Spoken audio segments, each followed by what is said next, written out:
तो सभी भाइयों एवं बहनों को नमस्कार। स्वागत है आपका आपके अपने चैनल सक्सेस जंक्शन एक कदम सफलता की ओर में।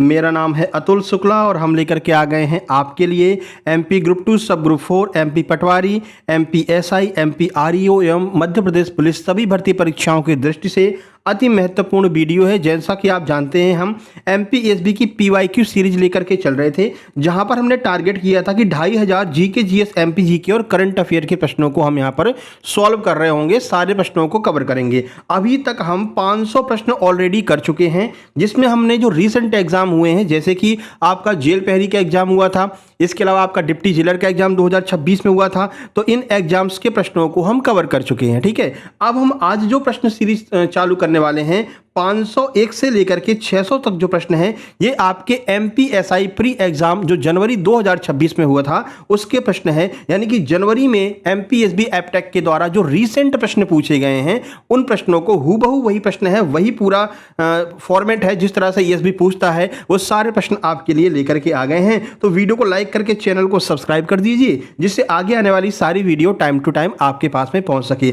और ये 2500 प्रश्न अगर आप कंप्लीट कर लेते हैं तो ये जो ईएसबी का ताज है ना मेरे भाई, ईएसबी पीवाईक्यू का ताज, ये आपके सिर पर सज जाएगा। एक बार आपके ये सारे जीके जीएस वाला पोर्शन जो है ये कवर हो गया तो मेरे भाई आप आराम से ईएसबी का कोई भी एग्जाम हो, चाहे वो आपका एमपीएसआई हो, चाहे वो आपका आरईओ हो, चाहे ग्रुप 2 सब ग्रुप 4 हो, पटवारी हो, पुलिस हो, वो सब क्लियर हो जाएंगे। क्योंकि मेरे भाई मैथ और रीजनिंग तो काफ़ी लो लेवल की अब एपटेक पूछता है, अगर फंसाता है वो तो जीके जीएस एमपी जीके और साइंस में। ठीक है, इसी में फंसाता है। इसी पर अगर आप कंट्रोल कर लेते हैं तो आप किसी भी एग्जाम में जो है सिलेक्शन ले जाएंगे मेरे भाई। तो लगातार वीडियो टाइम टू टाइम आपके पास में आते रहें, उसके लिए जरूरी है कि आप वीडियो को लाइक करके चैनल को सब्सक्राइब जरूर कर लेना, जिससे आगे आने वाले सारे वीडियो टाइम टू टाइम आपके पास में पहुंचते रहे मेरे भाई। आइए शुरुआत करते हैं और चलते हैं आज के पहले प्रश्न की ओर।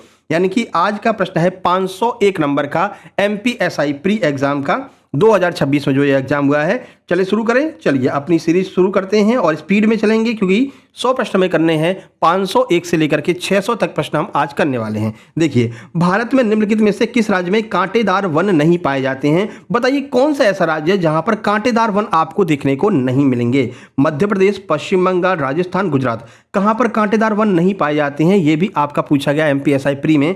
सही आंसर आपका ऑप्शन नंबर बी हो जाएगा, पश्चिम बंगाल। सर पश्चिम बंगाल में ऐसा क्या होता है कि वहां पर कांटेदार वन नहीं पाए जाते हैं? देखिए, कांटेदार वन पाए कहां पर जाते हैं? जो शुष्क क्षेत्र होते हैं ना, जो शुष्क क्षेत्र जहां पर पानी की कमी होती है, कांटेदार जो वन होंगे वो आपको वहीं पर देखने को मिलेंगे।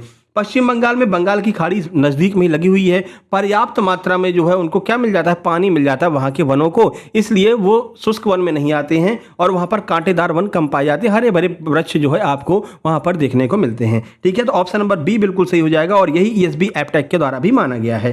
आंसर की में भी आप देख सकते हैं। चलिए, तो कांटेदार वन जो आपके थ्रॉन फॉरेस्ट होते हैं मुख्य रूप से भारत के उन शुष्क और अर्ध शुष्क क्षेत्रों में पाए जाते हैं जहाँ वार्षिक वर्षा 70 सेंटीमीटर से भी कम होती है। जैसे आपका राजस्थान हो गया, गुजरात हो गया, पश्चिमी मध्य प्रदेश हो गया। पश्चिम बंगाल में मुख्य रूप से उष्णकटिबंधीय वन पाए जाते हैं। ठीक है, तो ये ऐसे क्षेत्र हैं जहां पर आपको कांटेदार वन देखने को मिल जाएंगे। बबूल के पेड़ हो गए, कैरा हो गया, ये सब देखने को मिल जाएंगे। लेकिन जो आपका पश्चिम बंगाल है वहां पर उष्णकटिबंधीय पर्णपाती वन और मैंग्रोव वन, सुंदरवन आपने सुना होगा। सुंदरवन कहां पर है? पश्चिम बंगाल में ही है। सुंदरवन बहुत ही बढ़िया एकदम हरे भरे वन होते हैं। ठीक है ना, तो इसलिए यहाँ पर कांटेदार वन नहीं मिलते, बल्कि हरे भरे बढ़िया से जो है आपको वन देखने को मिल जाते हैं। ब्रह्मपुत्र नदी है, बंगाल की खाड़ी है, पूरी नदियाँ बढ़िया से पानी वानी सब कुछ मिल रहा है, तो अच्छे खासे वन आपको वहाँ पर देखने को मिल जाते हैं। फिलहाल आपका आंसर ऑप्शन नंबर भी पश्चिम बंगाल हो जाएगा। आगे बढ़ें, चलिए प्रश्न नंबर 502। 502 क्या है? देखिए, भारतीय संविधान के अनुच्छेद 19 के तहत वर्तमान में कितनी मौलिक स्वतंत्रताएं संरक्षित हैं? यानी आर्टिकल 19 में कितनी स्वतंत्रताएं दी गई हैं? 7 हैं, 6 हैं, 8 है या 9 है? कितनी स्वतंत्रताएं हैं मेरे भाई? बताइए, आर्टिकल 19 के तहत कितनी स्वतंत्रताएं हमको प्राप्त हैं? चलिए आंसर की ओर चलें। सही आंसर आपका ऑप्शन नंबर बी हो जाएगा। 6 स्वतंत्रताएं जो है हमें भारतीय संविधान के आर्टिकल 19 के तहत दी गई हैं। कौन कौन सी स्वतंत्रताएं हैं आइए देख लेते हैं। देखिए, तो भारतीय संविधान का अनुच्छेद 19 नागरिकों को वर्तमान में 6 प्रकार की स्वतंत्रता प्रदान करता है। कौन कौन सी? वाक एवं अभिव्यक्ति की स्वतंत्रता, यानी कि आप अपनी बातों को बोल सकते हैं। ठीक है। शांतिपूर्वक सम्मेलन, अभी आपने देखा था जंतर मंतर पर सम्मेलन हुआ था, शांतिपूर्वक ही हो रहा था, वो थोड़ी बहुत इधर उधर हो गई थी, तो फिर क्या हुआ वो आप सबको पता है, ठीक है। तो इसी अधिकार के तहत हम वहाँ पर सम्मेलन कर रहे थे, शांतिपूर्वक आंदोलन कर रहे थे। संघ बनाने की जो है आपको छूट दी गई है, आबाद संचरण कहीं पर घूमने की छूट दी गई है पूरे भारत में, कहीं पर निवास करने की और कहीं पर भी व्यापार करने की आपको छूट दी गई है, लेकिन लाइसेंस के साथ में। ऐसा मत कर देना कि तुम व्यापार कर रहे हो बढ़िया शराब वराब का और लाइसेंस लिया नहीं। क्यों भैया, आर्टिकल 19 ने कहा है कि कहीं पर भी आप जो है व्यापार कर सकते हैं। अरे भैया, लाइसेंस की आवश्यकता पड़ती है, ऐसे नहीं व्यापार करने लगोगे, ठीक है। मूल संविधान में 7 प्रकार की स्वतंत्रताएं दी गई थी जब भारतीय संविधान बना था। 44वें संविधान संशोधन 1978 के द्वारा जो आपका संपत्ति का अधिकार था ना, उस संपत्ति के अधिकार को हटा दिया गया और संपत्ति के अधिकार को आर्टिकल 300 का के तहत कानूनी अधिकार बना दिया गया था। क्योंकि संपत्ति का अधिकार जब तक मौलिक अधिकार था तो भारत में हाईवेज वगैरह नहीं बन पा रहे थे। भाई कहीं से भी हाईवे निकल रहा है, यहाँ पर किसी का मकान पड़ा है तो कहेगा भैया हम नहीं हटा रहे मकान, क्योंकि ये हमारा मौलिक अधिकार है। और तुम अगर मेरा मकान हटाते हो तो चलो भैया सुप्रीम कोर्ट, मौलिक अधिकार आर्टिकल 32 के तहत सीधे सुप्रीम कोर्ट पहुंच जाते थे, तो वो समस्या हो जाती थी, हाईवे वगैरह बनना रुक जाते थे, या फिर हाईवे बनते थे ऐसे बनते थे ऐसे, तो फिर भाई हाईवे का मतलब ही क्या रहा है ना, फिर तो रुक रुक कर ही चलना है। तो इसी बात को ध्यान में रखते हुए पहला संविधान संशोधन किया गया और जो इसको 300 का में उठा करके डाल दिया। अब ये कानूनी अधिकार है तुम्हारा, अगर मकान बीच में पड़ रहा है तो सरकार तुमको पैसा दे देगी, लेकिन वो मकान जो है आपको उनको देना पड़ेगा। और पैसा वो लोग इतना देते हैं, 27 गुना पैसा देते हैं भाई। आदमी अपने आप छोड़ देता है, आदमी मनाता है भैया मेरा मकान हाईवे में आ जाए, मेरा खेत हाईवे में आ जाए, काम बन जाएगा, ठीक है ना। तो ये सारा सिस्टम है। चलिए आगे बढ़ें। चलिए आगे बढ़ने से पहले आप लोग बता दें, जैसा कि आप लोग जानते हैं आपके ये 2 एग्जाम लगे हुए हैं, दोनों एग्जाम में बहुत कम टाइम बचा है। एक आपका 17 सितंबर को कौन सा है, MP REO का, और दूसरा आपका MP ग्रुप 2 सब ग्रुप 4 का है, जो आपका 22 सितंबर को होने वाला है, ठीक है। तो दोनों लोगों के लिए आपको बता दे रहे हैं। ऐसे में आप किसी वीडियो कोर्स के थ्रू भैया इतनी जल्दी तैयारी नहीं कर सकते हैं, इसलिए सक्सेस जंक्शन आपके लिए लेकर के आ गए MP ग्रुप 2 सब ग्रुप 4 और MP REO दोनों भर्ती परीक्षा की दृष्टि से क्या लेकर के आए हम, सुपर सिलेक्शन नोट्स। इन सुपर सिलेक्शन नोट्स में पहले पटवारी वालों को बता दें, ग्रुप 2 सब ग्रुप 4 वालों को आपको क्या क्या मिलेगा। आपको विज्ञान, हिंदी, अंग्रेजी, गणित, रीजनिंग, कंप्यूटर ज्ञान, मैनेजमेंट, इन सब के complete super selection theory notes मिलने वाले हैं, प्लस इन सब के MCQ मिलेंगे चैप्टर वाइज, ठीक है, प्लस इन सब के प्रीवियस ईयर के क्वेश्चन विद डिटेल सॉल्यूशन मिलेंगे। आज सुबह हमने मैथ की भी वीडियो कराई है और मैथ और रीजनिंग के प्रश्न अभी ग्रुप में डल जाएंगे मेरे भाई, ठीक है। और ये सब कुछ आपको मात्र और मात्र 198, लेकिन 14 और 15 2 दिन के लिए ये प्राइस कर दिया गया है 188 रुपए। 188 रुपए में आपको ये कंप्लीट सुपर सिलेक्शन नोट्स मिलने वाले हैं। और ये नोट्स का टेलीग्राम PDF बैच है, यानी कि जब आप लोग नोट्स लेंगे तो आपको टेलीग्राम प्राइवेट ग्रुप की लिंक सेंड की जाएगी, जिस पर क्लिक करके आप ये बैच ज्वाइन कर लेंगे, जहां पर आपको सारे थ्योरी नोट्स, सारे MCQ PYQ मिल जाएंगे। और लगातार इस बैच में क्वेश्चंस वगैरह, प्रैक्टिस वगैरह, क्विज वगैरह डलती रहती हैं, तो उससे आपकी बेहतरीन प्रैक्टिस होती रहेगी। सर प्राप्त कैसे करना है, छोटी सी प्रक्रिया है। ये QR कोड आपको दिखाई दे रहा है, इसका आप लोग स्क्रीनशॉट खींच लीजिए इस QR का, ठीक है।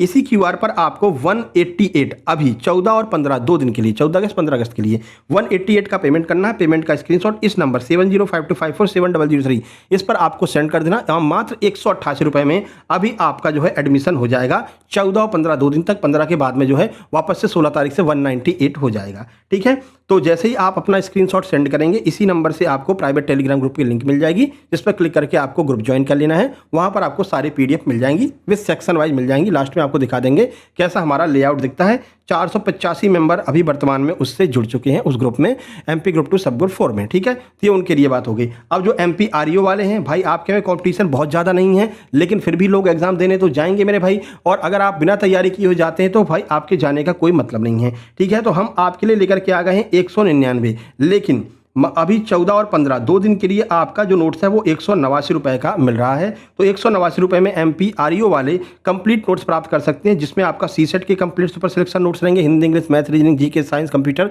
इन सब के रहेंगे। और जो आपका कृषि वाला सेक्शन है, यानी कि आपका जो एग्रीकल्चर वाला है, एग्रीकल्चर की पूरी 10 यूनिट, उनके PYQ, उनके MCQ, चैप्टर वाइज MCQ, ये सब कुछ आपको मात्र अभी 189 रुपए में मिलने वाले हैं। यही प्रक्रिया, इस पर 189 का पेमेंट करके नीचे लिख देना MP REO, ठीक है। और अपने स्क्रीनशॉट को इस WhatsApp नंबर 7052547003 पर सेंड कर देना, और आपको जो है तुरंत लिंक सेंड कर दी जाएगी प्राइवेट टेलीग्राम ग्रुप की। एक आपकी CSET वाली लिंक रहेगी, एक आपकी जो है एग्रीकल्चर की लिंक रहेगी। दोनों ग्रुप ज्वाइन करके बढ़िया से तैयारी कीजिए। वहाँ पर आपको सारी PDF दिख जाएंगी, PDF डाउनलोड कर सकते हैं, प्रिंट करा सकते हैं, कोई दिक्कत नहीं है, ठीक है। और अगर एमपी पुलिस कांस्टेबल वाले भी सुन लें, आपको 189 रुपये में रक्षक पीडीएफ बैच का एसेस मिलेगा, लेकिन 14 और 15 2 दिन के लिए 10 रुपये कम करते हुए 179 में आपको रक्षक पीडीएफ बैच में एडमिशन मिल रहा है। एमपी पुलिस कांस्टेबल वाले आप लोग इसमें एडमिशन ले सकते हैं। एएसआई, एमपी पुलिस कांस्टेबल, इन सब के लिए ये रक्षक पीडीएफ बैच बनाया गया है। सारी बातें समझ में आ गई। अब आगे बढ़ें, चलिए चलो प्रश्न नंबर 503 की ओर चलते हैं। क्या पूछा गया था? 503 एमपीएसआई प्री 2026 का प्रश्न है।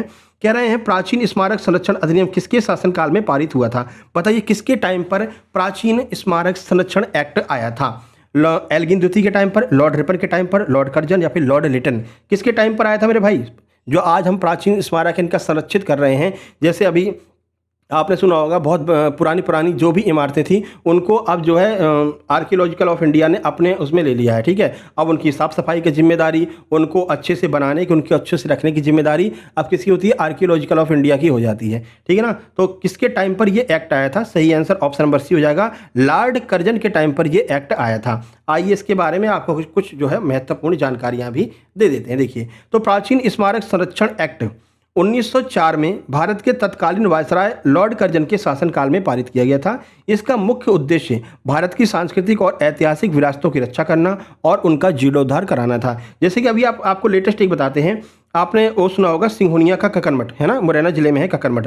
पहले उसकी हालत क्या थी? पहले कोई भी वहाँ पर जाता था, कुछ भी लिख करके चला आता था, तोड़ फोड़ करके चले जाते थे। लेकिन जब से आर्कियोलॉजिकल सर्वे ऑफ इंडिया ने अपने उसमें अंडर कंट्रोल में लिया है, तब से वहाँ पर क्या हो गया है? बहुत सुरक्षा दी जाने लगी है ना। वहाँ पर बाकायदा चेकिंग होती है, कोई भी वहाँ पर आप लिख करके नहीं आ सकते हैं, कोई भी तोड़ फोड़ नहीं कर सकते हैं, सारे कैमराज वगैरह लगा दिए गए हैं, है ना। और भी उसमें जो है जीर्णोद्धार भी कराया जा रहा है। तो ये सारे काम कैसे हो रहे हैं? इसी एक्ट में परिवर्तन के बाद में हो रहे हैं। आर्कियोलॉजिकल ऑफ इंडिया अब इसमें जो है काफ़ी तेज़ी से कार्य कर रहा है। अब आप ग्वालियर के किले में भी जाते हैं तो पहले से ज़्यादा सुरक्षा व्यवस्था हो गई है। पहले इतनी सुरक्षा व्यवस्था ग्वालियर किले में भी नहीं होती थी, ठीक है। तो ये लॉर्ड कर्जन के टाइम पर आया था। उम्मीद करते हैं आपको समझ में आ गया होगा।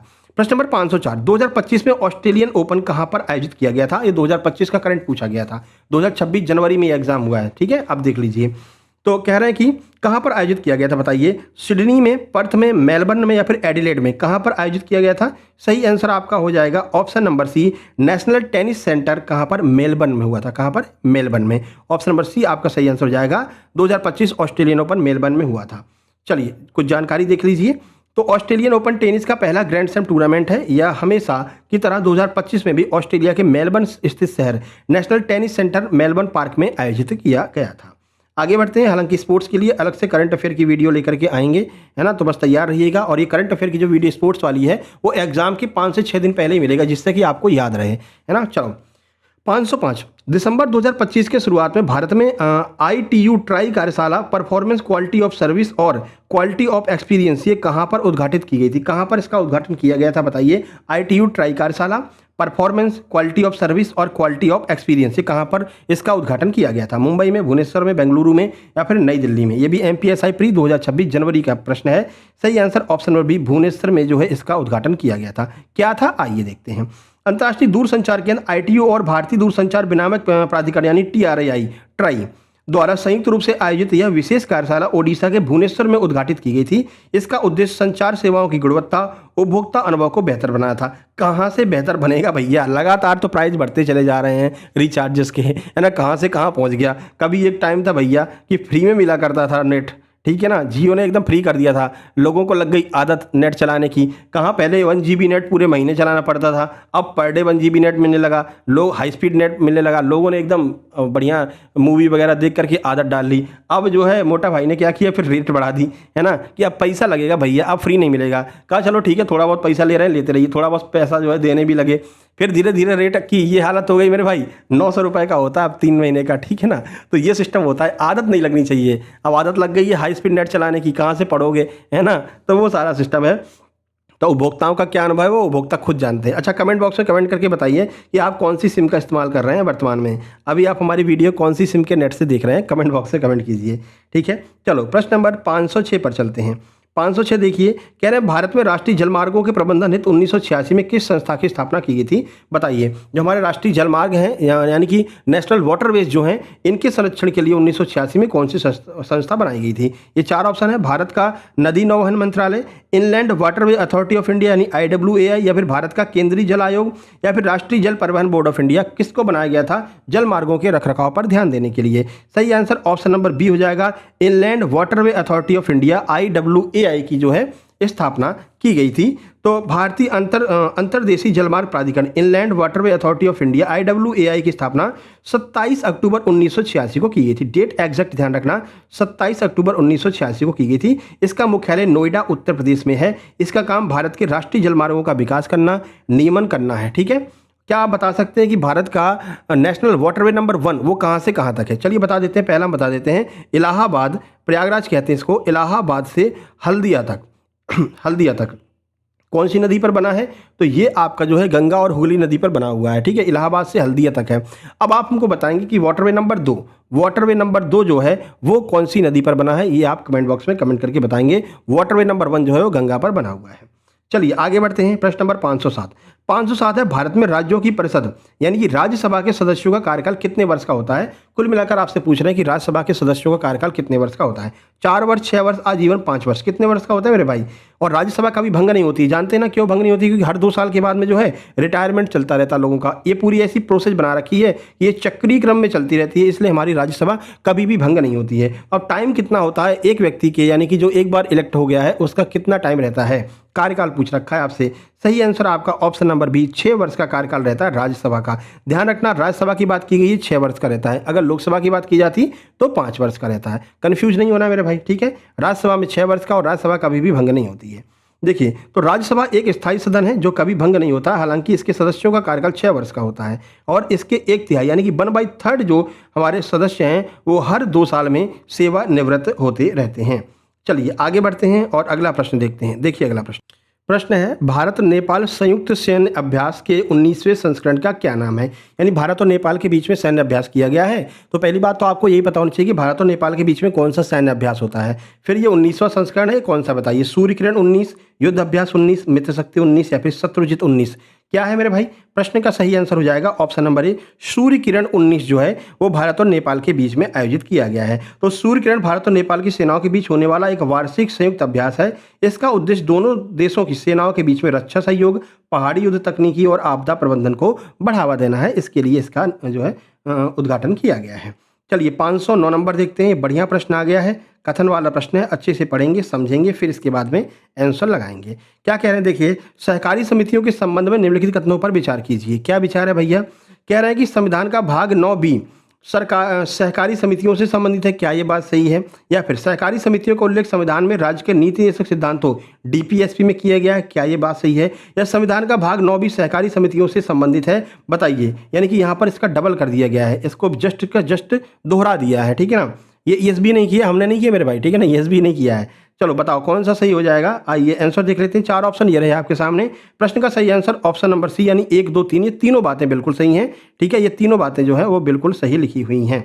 देखिए अब इसके बारे में पूरा डिटेल आप देख लीजिए। तो 97 संविधान संशोधन अधिनियम 2011 के द्वारा सहकारी समितियों को संवैधानिक दर्जा दिया गया। इसके तहत संविधान में भाग 9B जोड़ा गया, ठीक है। साथ ही अनुच्छेद 43B जो नीति निर्देशक तत्वों और अनुच्छेद 19(1)(c जो मौलिक अधिकार में भी सहकारी समितियों के गठन का प्रावधान किया गया है। यानी कि ये तीनों की तीनों बातें बिल्कुल सही लिखी हुई हैं। एक तो डबल ही कर दिया था तो वो तो सही होना ही था, ठीक है। तो बाकी ये तीनों बातें बिल्कुल सही लिखी हुई हैं। चलिए आगे बढ़ते हैं। अच्छा एक बात और आपको बता दें, आज सुबह हमने मैथ और रीजनिंग की जो है क्लास कराई है। 20 प्रश्न मैथ के कराए हैं PYQ और 20 प्रश्न हमने रीजनिंग के PYQ कराए हैं। आप लोगों का इंटरेस्ट उसमें देखने को नहीं मिला है। 3 घंटे के अंदर मात्र 268 व्यूज आए थे। इससे ये लगता है कि आप लोग मैथ रीजनिंग पढ़ना नहीं चाहते हैं। अगर हमको ये लगेगा कि आप लोग मैथ रीजनिंग में दिमाग नहीं लगा रहे तो भाई मैथ रीजनिंग की क्लास हम कर देंगे बंद, ठीक है ना। क्योंकि मैथ रीजनिंग में ही सबसे ज़्यादा टाइम लगता है, समझाना पड़ता है। लगभग 1.5 घंटे की क्लास हमने रिकॉर्ड की बिना पंखे के, है ना, क्योंकि पंखा चलाएंगे तो आवाज़ आती है ना। और फिर वो देख लो क्या मिल रहा है कि 268 300 व्यूज मिल रहे हैं, तो क्या मतलब है ना। अगर आपको पूरा GK GS ही पढ़ना है तो हम मैथ रीजनिंग को छोड़ देते हैं, कोई दिक्कत नहीं है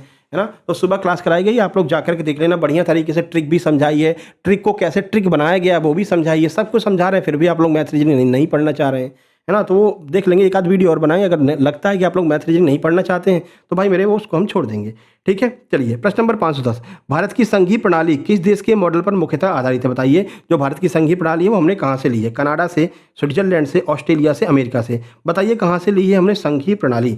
सही आंसर आपका ऑप्शन नंबर ए हो जाएगा। कनाडा के संविधान से हमने भारत की संघीय प्रणाली ली है। जो फेडरल सिस्टम है भारत का वो हमने कनाडा से लिया है। देखिए, भारत की संघीय व्यवस्था कनाडा के संविधान से प्रेरित है। कनाडा की तरह भारत में भी सशक्त केंद्र के साथ संघीय व्यवस्था है, यानी कि federation with a strong centre है, ठीक है। और अवशिष्ट शक्तियों का केंद्र के पास में होना अपनाया गया है। देखो इसका कहना क्या है, कहना यह है कि भाई एक केंद्र सरकार है, ठीक है, और उसके बाद में इस केंद्र की शक्तियों का विकेंद्रीकरण किया गया है। राज्य सरकार भी बनाई गई है ना। पंचायती जो संस्थान है वो भी बनाए गए हैं। तो मेन केंद्र होता है और अपने केंद्र की शक्तियों का विकेंद्रीकरण भी वो लोग कर देते हैं। यानी मेन पावर किसके पास में होती है? सेंट्रल के पास में होती है। ये पूरा का पूरा सिस्टम हमने कनाडा के संविधान से उठाया है। तो भारत की संघीय प्रणाली कहाँ से संबंधित है? कनाडा से संबंधित है। चलिए 511 देखते हैं, थोड़ा स्पीड बढ़ाते हैं क्योंकि टाइम बहुत लग रहा है। देखिए, भारत में किस प्रकार के रेत के टीले अर्धचंद्राकार होते हैं? कौन से रेत के टीले होते हैं जो अर्धचंद्राकार होते हैं? बताइए कौन से होते हैं? अनुदैर्ध्य टीले, बरखांस टीले, तारा आकार के टीले या फिर परवलयाकार टीले। कौन से टीले होते हैं भैया? ये सारे रेत के टीले हैं। एमपीएसआई प्री 2026 जनवरी में पूछा गया है। सही आंसर ऑप्शन नंबर बी हो जाएगा। जो बरखांस टीले होते हैं वो अर्धचंद्राकार होते हैं। यहाँ पर पूरा सॉल्यूशन दिया गया। बाड़मेर वगैरह राजस्थान में ये पाए जाते हैं। इनको आप आराम से पढ़ लेना। चलिए आगे बढ़ते हैं। प्रश्न नंबर 512 देखिए। 512 है, प्राचीन इतिहास के संदर्भ में वाजपेयी और राजसूय का क्या अर्थ होता था? बताइए, वाजपेयी और राजसूय ये क्या होते थे?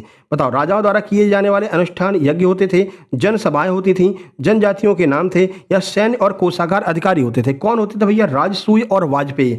ये आपने कई बार सुना होगा, राजसूय यज्ञ करवा रहे हैं, वाजपेयी यज्ञ करवा रहे हैं। तो ये क्या होते थे? यज्ञ होते थे जो राजाओं के द्वारा अनुष्ठान करवाए जाते थे। तो वैदिक काल में राजा अपनी शक्ति प्रतिष्ठा और राज्य के विस्तार के लिए ये यज्ञ करते थे। राजसूय यज्ञ राजा के राज्याभिषेक के समय होता था, जबकि वाजपेयी यज्ञ जो है वो शक्ति प्रदर्शन यानी रथ दौड़ आदि से संबंधित अनुष्ठान था।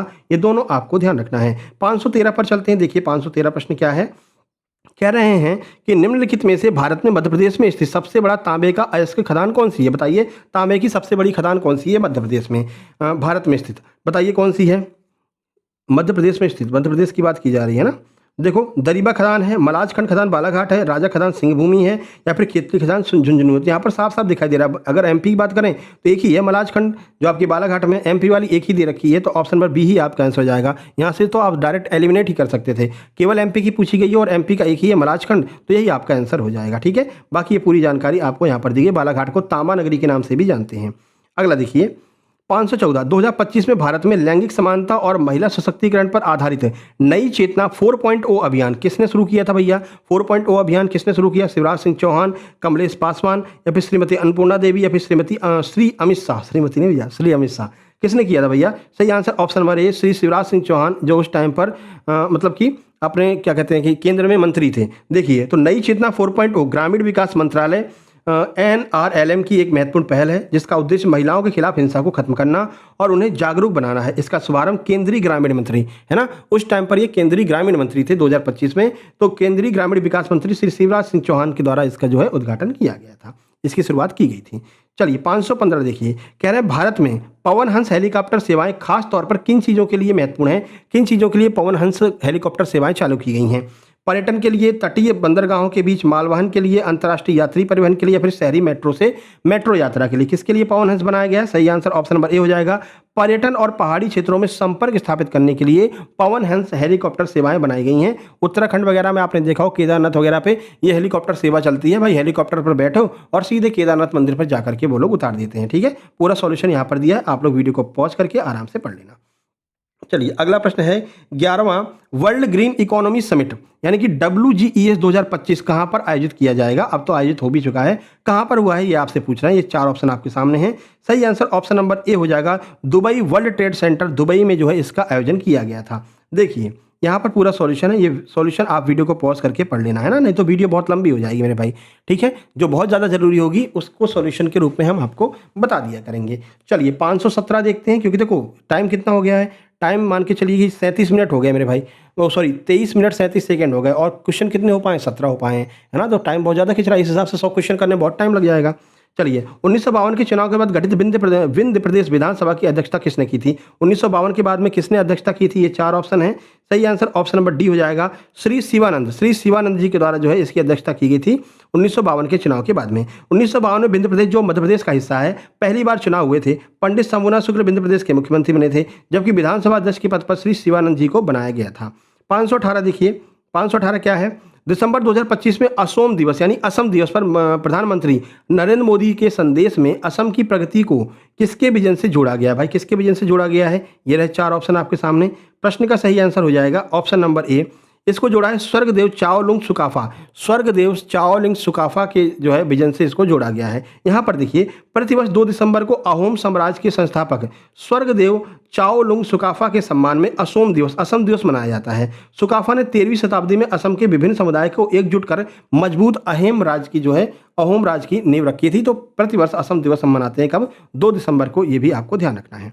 चलिए आगे बढ़े, 519 पर चलते हैं। देखिए 519 क्या है? कह रहे हैं कि भारत में प्रसंस्कृत खाद्य यानी कि प्रोसेस्ड फूड उत्पादों के निर्यातकों को अवसंरचना, गुणवत्ता और बाजार विकास योजनाओं के तहत प्रोत्साहन कौन सा प्राधिकरण प्रदान करता है? यानी कि जो आपके फूड प्रोडक्ट होते हैं, तो भारत में जो प्रसंस्कृत फूड है यानी प्रोसेस फूड जो है, इसको जो है इसकी अवसंरचना को या फिर इसको बढ़ावा देने का काम कौन करता है? नाबार्ड करता है, फसाई करता है, एपेडा करता है या फिर सेबी करता है? कौन करता है भैया? तो आप सबको पता है ये करता है एपेडा, APEDA। क्या है ये? आइए देख लेते हैं। तो APEDA एपेडा कहते हैं एग्रीकल्चर एंड प्रोसेस्ड फूड और प्रोडक्ट एक्सपोर्ट डेवलपमेंट अथॉरिटी, ये इसका फुल फॉर्म हो जाएगा। वाणिज्य एवं उद्योग मंत्रालय के अधीन कार्य करता है या भारत के कृषि और प्रसंस्कृत खाद्य उद्योगों के निर्यात को बढ़ावा देने, वित्तीय सहायता प्रदान करने के लिए यह एक जिम्मेदार शीर्ष निकाय हो जाएगा। चलिए 20 नंबर देखिए, 20 नंबर क्या है? निम्नलिखित में से किसे मशहूर तौर पर संविधान का हृदय और आत्मा कहा जाता है? किसको कहते हैं भैया संविधान का हृदय और आत्मा? आर्टिकल 32 को, 123 को, 352, 31। प्रश्न का सही आंसर हो जाएगा बाबा साहेब भीमराव अम्बेडकर ने आर्टिकल 32 को क्या कहा है? संविधान की आत्मा कहा है। ये आपको ध्यान रखना, हृदय और आत्मा कहा है। जबकि पंडित जवाहरलाल नेहरू ने प्रस्तावना को संविधान की हृदय और आत्मा कहा है। ठीक है, सॉल्यूशन आप यहाँ पर देख सकते हैं। 521 देखिए, अंग्रेजी शब्द सूफीवाद शब्द जो है वो कब गढ़ा गया था? ये 4 ऑप्शन आपके सामने है। 18वीं शताब्दी, 17वीं, 20वीं या 19वीं शताब्दी में कब गढ़ा गया था? सही आंसर ऑप्शन नंबर डी, 19वीं शताब्दी में सूफीवाद शब्द को जो है गढ़ा गया था। सॉल्यूशन आप यहाँ पर देख सकते हैं। ठीक है, चलिए 552 वो इस्लामी शब्द है, अंग्रेजी लिख गया होगा, इस्लामी शब्द हो जाएगा वो। ठीक है, अगला, मदन मोहन पुंछी आयोग की नियुक्ति का उद्देश्य क्या था? किस लिए मदन मोहन पुंछी आयोग बनाया गया था? ये 4 ऑप्शन देख लीजिए। निर्वाचन के लिए, पंचायती राज के लिए, राज्यों के पुनर्गठन के लिए, केंद्र राज्य संबंध के लिए। पुंछी आयोग किससे संबंधित है? सही आंसर ऑप्शन नंबर डी, केंद्र राज्य संबंधों से संबंधित है पुंछी आयोग। सॉल्यूशन देख लीजिएगा, यहाँ पर 2007 में यह आयोग बनाया गया था। 523 क्या है? देखिए, भारतीय संविधान का कौन सा अनुच्छेद राष्ट्रपति को किसी भी अपराध के दोषी व्यक्ति की सजा को क्षमादान, स्थगन, राहत या दंड रूपांतरण का अधिकार प्रदान करता है? कुल मिलाकर ये कह रहे हैं कि भारत के राष्ट्रपति को क्षमादान करने की शक्ति कौन से आर्टिकल में दी गई है? 123 में, 72 में, 74 में, 226 में। कौन से आर्टिकल के तहत क्षमादान कर सकता है? आर्टिकल 72। आर्टिकल 72 के तहत क्षमादान कर सकता है भारत का राष्ट्रपति। इवन मृत्युदंड को भी क्षमादान कर सकता है, जबकि राज्यपाल मृत्युदंड को क्षमादान नहीं कर सकता है। ठीक है, तो ये आप ध्यान रखना, अगर मृत्युदंड मिल जाएगा तो राज्यपाल नहीं क्षमादान कर पाएगा, बाकी सारे जो दंड को राज्यपाल भी क्षमादान कर सकता है। बाकी पूरा सॉल्यूशन यहाँ पर दिया गया है। आगे बढ़ें, इवन कोर्ट ऑफ मार्शल को भी राष्ट्रपति जो है क्षमादान कर सकता है ना, राज्यपाल नहीं कर सकता कोर्ट ऑफ मार्शल को, ये दोनों में डिफरेंस होता है। 524, भारत में माफ़ी देने का संवैधानिक अधिकार किसके पास में होता है? किसके पास में संवैधानिक अधिकार? राष्ट्रपति, संसद, प्रधानमंत्री, सेना प्रमुख। तो माफ़ी देने का जो संवैधानिक अधिकार है वो किसके पास में है भाई? राष्ट्रपति के पास में है ना। कहते हैं राष्ट्रपति के पास में याचिका लगाई, दया याचिका लगाई है, फिर राष्ट्रपति उस पर डिपेंड करता है कि राष्ट्रपति क्षमा करता है या नहीं करता है। अगर यहाँ पर राज्यपाल लिखा होता तो राष्ट्रपति और राज्यपाल दोनों हो जाते। ठीक है, चलिए आगे बढ़ते हैं। पूरा सॉल्यूशन आप यहाँ पर देख सकते हैं। आर्टिकल 72, ये 2 प्रश्न लगातार पूछ लिया था, है ना, जनवरी 2026 की ये शिफ्ट है। चलिए 525 देखिए, 525 प्रश्न क्या है? इलाहाबाद की संधि निम्नलिखित में से किस युद्ध का परिणाम है? बताइए किस युद्ध का परिणाम है इलाहाबाद की संधि? किस युद्ध के बाद में इलाहाबाद की संधि हुई थी? प्लासी के बाद में, वांडीवास, तीसरा पानीपत का युद्ध, या फिर बक्सर के युद्ध के बाद में? सही answer option number D, Buxar के युद्ध के बाद में इलाहाबाद की संधि हुई थी। देखिए सॉल्यूशन आप यहाँ पर देख सकते हैं। 1764 में बक्सर के युद्ध में अंग्रेजों की तरफ से हेक्टर मुनरो लड़ रहा था, ठीक है, ने मीर कासिम, शुजाउद्दौला और शाह आलम द्वितीय की संयुक्त सेना को हरा दिया था। इसके परिणाम स्वरूप 1765 में रॉबर्ट क्लाइव ने मुगल सम्राट और अवध के नवाब के साथ में इलाहाबाद की संधि की थी, जिससे बंगाल, बिहार और उड़ीसा की दीवानी अधिकार अंग्रेजों को मिल गए थे। और यहीं से अंग्रेजों का रास्ता पक्का हो गया था कि अब हम यहाँ पर भारत को छोड़ करके नहीं जाएंगे और भारत में अपना राज्य स्थापित करेंगे इस जीत के बाद में। क्योंकि इसके बाद में जो 3 प्रमुख शक्तियाँ थी, उन तीनों प्रमुख शक्तियों को अंग्रेजों ने हरा दिया था और अपने पांव पूरी तरह से जमा लिए थे। 526, अब कोई इनका विरोध करने वाला नहीं था। ठीक है। 526, भारत के संविधान का कौन सा अनुच्छेद अल्पसंख्यकों के हितों की रक्षा से संबंधित है? कौन सा अल्पसंख्यकों के हितों की रक्षा करता है भैया? अनुच्छेद 17, 32, 29, 30 एवं आर्टिकल 31। कौन सा करेगा? सही आंसर आपका हो जाएगा ऑप्शन नंबर सी, आर्टिकल 29 और 30 में अल्पसंख्यकों की रक्षा की बात की गई है। ये पूरा सॉल्यूशन है, वीडियो पॉज करके आप लोग पढ़ लीजिएगा। चलें 527 देखते हैं। 527 क्या है? 527 है दिसंबर 2025 में, ये देखिए, हाँ अभी सही है, दिसंबर 2025 में नई दिल्ली के हैंडलूम हाट में आयोजित क्राफ्ट कथा 2025 प्रदर्शनी का उद्घाटन किसने किया था? वैसे आपको पता है हमने 1000 क्वेश्चन देने का वादा किया, 1000 करंट अफेयर के क्वेश्चन देंगे, जिसमें से 500 करंट अफेयर हम आपको दे चुके हैं लास्ट 6 मंथ के। 500 करंट अफेयर और बचे हैं, वो भी आपको मिल जाएंगे। लेकिन एक बात आपको ध्यान रखना है, डेली बेस पर हम करंट अफेयर डालते हैं अपने इंस्टाग्राम आईडी पर। इंस्टाग्राम आईडी हमारी सक्सेस जंक्शन 777 लिख देना तो आपको हमारी इंस्टाग्राम आईडी मिल जाएगी, लिंक डिस्क्रिप्शन बॉक्स में दी गई है, और नहीं तो लास्ट में आपको फोटो भी दिखा देंगे इंस्टाग्राम का। तो उसमें क्या होता है कि हम फोटो बना करके डालते हैं, जैसे आज की करंट अफेयर है तो 12 से 15 करंट अफेयर ऑब्जेक्टिव टाइप में हम फोटो बना करके डाल देते हैं। यहाँ पर बाकायदा ऑब्जेक्टिव रहता है, यहाँ पर आंसर रहता है, बढ़िया से कलर करके डालते हैं। तो 12 से 15 हम करंट अफेयर डेली डालते हैं और 12 से ही 15 हम स्ट्रैटेजी के डेली डालते हैं। कहाँ पर? अपने इंस्टाग्राम पर, है ना, सक्सेस जंक्शन 777 के नाम से है। तो वहाँ पर जाकर के आज भी डाली गई है, आप लोग देख सकते हैं, लिंक डिस्क्रिप्शन बॉक्स में दी गई है। इससे क्या होगा, आपकी डेली बेस पर करंट अफेयर होता रहेगा। पहले का तो हम दे ही देंगे आपको, मान लीजिए जून तक का या फिर जुलाई तक का भी करंट अफेयर आपको हम दे देंगे। ठीक है। और इसके बाद जो हम डेली करंट अफेयर करा रहे हैं वो आपको हम इंस्टाग्राम पर डेली देते हैं, तो इंस्टाग्राम आईडी को जरूर आप लोग ज्वाइन कर लेना। ठीक है। लिंक भी मिल जाएगी और डायरेक्ट भी आप लोग ज्वाइन कर सकते हैं। चलिए बताइए, तो हैंडलूम हाट जो 2025 में आयोजित हुआ था, किसने उसका उद्घाटन किया था? पीयूष गोयल, सुधा मूर्ति, एन बीना या फिर सीतारमन? बताइए किसने किया था? सही आंसर ऑप्शन नंबर बी हो जाएगा, श्रीमती सुधा मूर्ति जी के द्वारा जो है इसका उद्घाटन किया गया था। देखिए सॉल्यूशन यहाँ पर आप देख सकते हैं। तो भारतीय हस्तशिल्प और हथकरघा को बढ़ावा देने के लिए नई दिल्ली में क्राफ्ट कथा 2025 का आयोजन किया गया था। इसका उद्घाटन प्रसिद्ध लेखिका, समाज सेवी, राज्यसभा सांसद श्रीमती सुधा मूर्ति के द्वारा किया गया था। ध्यान रखना है। आगे बढ़िए, अगला प्रश्न देखिए, प्रथम भारतीय संविधान सभा का चुनाव ये कब हुआ था? बताइए संविधान सभा का चुनाव कब हुआ था? ये रहे 4 ऑप्शन आपके सामने। प्रश्न का सही आंसर हो जाएगा ऑप्शन नंबर बी, 1946 में पहली बार संविधान सभा का चुनाव किया गया था। ये पूरा सॉल्यूशन आप यहाँ पर देख सकते हैं, जुलाई अगस्त 1946 में ये चुनाव हुआ था। 529 देखिए, भारत के कोयला भंडार का 97% से अधिक भाग निम्नलिखित में से किन नदियों की घाटियों में केंद्रित है? किन नदियों में जो है 97% तक भाग पाया जाता है? यहाँ से बहुत प्रश्न बने थे कोयला से, है ना, और सभी नदियों के नाम पूछे गए थे, एमपी का भी पूछा गया था। बताइए, ये रही नदियों के नाम, सिंधु गंगा गोदावरी, ताप्ती नर्मदा महानदी कृष्णा, गंगा यमुना ब्रह्मपुत्र नर्मदा, दामोदर सोन महानदी गोदावरी। कहाँ पर भैया 97% तक कोयला पाया जाता है इन नदियों के बीच में? सही answer option number D, Damodar Son Mahanadi Godavari. ये जो नदियां हैं, भारत का 97% कोयला जो है वो इन नदी क्षेत्रों में ही पाया जाता है। सॉल्यूशन आप यहाँ पर देख सकते हैं। चलिए, क्योंकि ये गोंडवाना लैंड है ना, गोंडवाना लैंड से बहने वाली नदियां हैं, और गोंडवाना लैंड का निर्माण ही किससे हुआ है? कोयला से हुआ है ना भाई, ज्वालामुखी से हुआ है गोंडवाना लैंड का निर्माण, तो यहीं पर तो कोयला पाया जाएगा। और ये गोंडवाना लैंड की सारी नदियां हैं। देखिए, निम्नलिखित में से कौन सा भारतीय संविधान की विशेषता नहीं है? बताइए कौन सा इनमें भारतीय संविधान की विशेषता नहीं है? द्वैध नागरिकता, न्यायपालिका की स्वतंत्रता, संसदीय सरकार, संघीय सरकार। तो भारतीय संविधान में द्वैध नागरिकता नहीं दी गई है, 2 नागरिकता आप नहीं ले सकते हैं, 1 नागरिकता ले सकते हैं। एकल नागरिकता का संविधान में वर्णन किया गया है।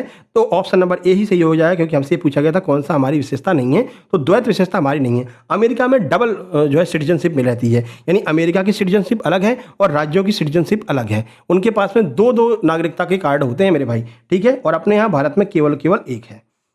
चलो 531 क्या है? 2025 में भारत द्वारा कमीशन किया गया पहला स्वदेशी विमान वाहक पोत यानी कि ISC-1 कौन सा? बताइए, पहला स्वदेशी है, तो ये आगे भी पूछा जा सकता है। INS विशाल, शक्ति, अर्जुन, विक्रांत कौन सा है मेरे भाई? प्रश्न का सही आंसर ऑप्शन नंबर डी हो जाएगा, INS विक्रांत। INS विक्रांत जो है वो पहला स्वदेशी विमान वाहक पोत है। ठीक है, तो ये किसके द्वारा बनाया गया ये आप थोड़ा देख लेना, कोचिन शिपयार्ड लिमिटेड यानी कि CSL के द्वारा बनाया गया है। बस इतना ही पूछा जाएगा, है ना। चलिए आगे बढ़ें। 532 क्या है? किसे बौद्ध धर्म के महायान संप्रदाय का संस्थापक माना जाता है? MPSI प्री 2026 जनवरी में पूछा गया है। ठीक है, 3 जनवरी का साथ ये प्रश्न है, 3 जनवरी के क्वेश्चन है ये। बताइए, घोषक, धर्मत्रात, असंग या फिर बुद्धदेव किसे मानते हैं बौद्ध धर्म के महायान संप्रदाय का? सही आंसर हो जाएगा ऑप्शन नंबर सी, असंग को जो है बौद्ध धर्म के महायान संप्रदाय का संस्थापक माना जाता है। सॉल्यूशन पूरा आप यहाँ पर देख लीजिएगा वीडियो पॉज करके। चलो 533 पर चलते हैं। क्योंकि स्पीड भी मेंटेन करना जरूरी है, नहीं 1.5 से 2 घंटे का वीडियो बनेगा, है ना। चलो 2025 में हिंसा मुक्त ग्राम पहल के लिए अंतर मंत्रालय त्रिपक्षीय समझौते MOU में भारत के कौन से 3 मंत्री शामिल हैं, बताइए। कौन से 3 मंत्रालय हैं जो इसमें शामिल हैं? नाम क्या है? हिंसा मुक्त ग्राम पहल, बताइए। ये 4 ऑप्शन है, चारों ऑप्शन पढ़ लीजिए। सीधे आंसर की बात करेंगे, सही आंसर ऑप्शन नंबर डी हो जाएगा। 3 मंत्रालय कौन कौन से हैं? ग्रामीण विकास मंत्रालय, महिला एवं बाल विकास मंत्रालय, विधि एवं न्याय मंत्रालय। इन तीनों मंत्रालयों के द्वारा हिंसा मुक्त ग्राम पहल का जो है उद्देश्य, हिंसा मुक्त ग्राम पहल चालू की गई है। इसका उद्देश्य है ग्रामीण स्तर पर महिलाओं और बच्चों को हर प्रकार की हिंसा से बचाना है। आपने कई बार सुना होगा भाई, घरेलू हिंसा हो रही है, पति लोग पी करके आ रहे हैं और महिलाओं को मार रहे हैं, बच्चों को पीट रहे हैं, तो इन सब से बचाने के लिए जो है ये हिंसा मुक्त ग्राम पहल चालू की गई थी। 3 मंत्रालय, ग्रामीण विकास मंत्रालय, महिला एवं बाल विकास और विधि एवं न्याय मंत्रालय। चलिए 534 क्या है? UAE में 11वें वर्ल्ड ग्रीन इकोनॉमिक समिट यानी कि WGES 2025 का आयोजन किन संगठनों के द्वारा किया जा रहा है? ठीक है, बताइए कौन कर रहा है यहाँ पर? ये रहे 4 ऑप्शन। प्रश्न का सही आंसर, ये करंट अफेयर के प्रश्न है, अच्छी खासी मात्रा में करंट अफेयर पूछता है SB एपटेक। ठीक है, इसीलिए करंट अफेयर के 1000 प्रश्न आपको दे रहे हैं। 500 दे दिए हैं, सारे ग्रुप में 500 जो करंट अफेयर की PDF है ना, सारे ग्रुप में पहुंच गई है। ठीक है, पटवारी में भी, पुलिस में भी और आपका जो है MPREO में भी, सब में पहुंच गई है। सही आंसर ऑप्शन नंबर बी हो जाएगा। Dubai supreme council of energy यानी कि WGEO के द्वारा जो है ये चालू किया गया था। कहाँ पर? UAE में। ये पूरा सॉल्यूशन देख लीजिएगा। चलो अगला 535 क्या है? कह रहे हैं 2025 महिला विश्व कप में कितनी टीमों ने भाग लिया था? तो 8 टीमों ने भाग लिया था 2025 महिला विश्व कप में। ठीक है, चलिए ये पूरा सॉल्यूशन आप लोग देख सकते हैं। महिला क्रिकेट टीम की बात यहाँ पर की जा रही है। 536 क्या है? आधार एक कार्यक्रम है, बताइए कौन सा कार्यक्रम है आधार? ये रहे 4 ऑप्शन आपके पास में। सही आंसर ऑप्शन नंबर डी हो जाएगा। भारतीय निवासियों को पहचान प्रदान करने के लिए, आधार कार्ड है ना आपके पास में, तो आधार क्या था? आधार जब शुरू किया गया था तो यही एक पहचान पत्र था। आधार कार्ड तुम्हारे पास में है तो आपके पास में सब कुछ है ना, और आधार कार्ड से आपकी पूरी कुंडली निकाली जा सकती है। ठीक है, तो कभी भी कोई अगर आपसे पूछे तो भाई आधार कार्ड का नंबर, कोई भी फ़ोन आए कि सर अपने आधार कार्ड का नंबर दीजिए, आपकी सिम लॉक हो रही है, ये हो रहा है, वो हो रहा है, कभी आधार कार्ड का नंबर हम नहीं दे पाएंगे। ठीक है ना, तुमको जो करना हो कर लो, हम जा रहे हैं पुलिस में तुम्हारी शिकायत करने। ठीक है, तो कभी भी आप आधार कार्ड का नंबर नॉर्मली किसी को नहीं देंगे। अब ऐसा ही मत करना कि वहाँ पर तुमसे जो है ESB का एग्जाम देने गए और चेकिंग वाला आधार मांग रहा, तुम नहीं दे रहे। शुक्ला सर ने मना किया था कि आधार नहीं देंगे, है ना, तो वहाँ पर शुक्ला सर को भी बोलेगा उल्टा सीधा, तुमको ही बोलेगा। ठीक है, तो ऐसी जगह पर तो आपको देना पड़ेगा। राशन लेने जा रहे हो तो राशन लेने जाओगे, आधार कार्ड मांगेगा अंगूठा लगाने के लिए, तो आपको आधार कार्ड देना पड़ेगा मेरे भाई। बैंक में आधार कार्ड मांगेगा तो देना पड़ेगा। ऐसा कोई फ्रॉड कॉल जैसे आता है तो आपको आधार कार्ड के नंबर नहीं बताने हैं। ठीक है, कि शुक्ला सर ने मना कर रखा है, हम नहीं देंगे कहीं भी, है ना। चलिए 537, भारत में नौकायान योग्य जलमार्ग की अनुमानित लंबाई कितनी, बताइए कितनी लंबाई है भारत में? बिल्कुल ये ज्योग्राफी का प्रश्न है, बहुत बढ़िया प्रश्न है। जितनी क्षेत्र पर नौकाएं चल सकती हैं वो कितना है, बताइए। सही आंसर ऑप्शन नंबर सी हो जाएगा। 14,500 किलोमीटर एरिया जहां पर भारत में नौकाएं चल सकती हैं। पूरा सॉल्यूशन यहां पर देख लीजिए। 538 देखिए, 538 है क्षोभ मंडल, ये भी ज्योग्राफी का है। क्षोभ मंडल और समताप मंडल को अलग करने वाले क्षेत्र को क्या कहते हैं? क्या कहते हैं भैया? ये रहे 4 ऑप्शन आपके सामने, पढ़ लीजिए। प्रश्न का सही आंसर हो जाएगा ऑप्शन नंबर सी। इसको हम कहते हैं क्षोभावसान यानी कि ट्रोपोपॉज कहते हैं। ये ट्रोपोपॉज वाला प्रश्न 2-3 बार पूछा था, MPSI में पूछा था और MP उसमें पूछा था, जेल पैरी में भी पूछा था, है ना। तो जेल पैरी वाले क्वेश्चन मैंने कराए थे ना 2026 वाले आपको, इससे पहले 300 से 400 वाले जो क्वेश्चन है वो जेल पैरी के हैं, है ना। तो उसमें हमने कराया था 2026 मई में एग्जाम हुआ था, जून में एग्जाम हुआ था, उसमें भी ये प्रश्न रिपीट हुआ था मेरे भाई, ट्रोपोपॉज वाला। तो ऐसे कुछ प्रश्न हैं जो बार बार रिपीट होते हैं, इसीलिए कह रहे हैं कि प्रीवियस ईयर कर लो अच्छे से। ठीक है, 70% तो तुम्हें यहीं से मिल जाएगा 2500 क्वेश्चन में से ही। चलिए पूरा सॉल्यूशन आप यहाँ पर देख सकते हैं।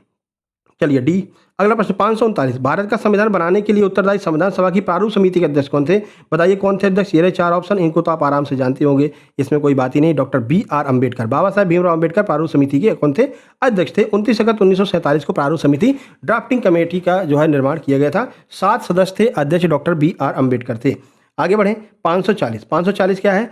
लक्षद्वीप भारत का एक केंद्र शासित प्रदेश है, का पुराना नाम क्या था? बताइए इसका पुराना नाम क्या हुआ करता था? ये रहे 4 ऑप्शन आपके सामने।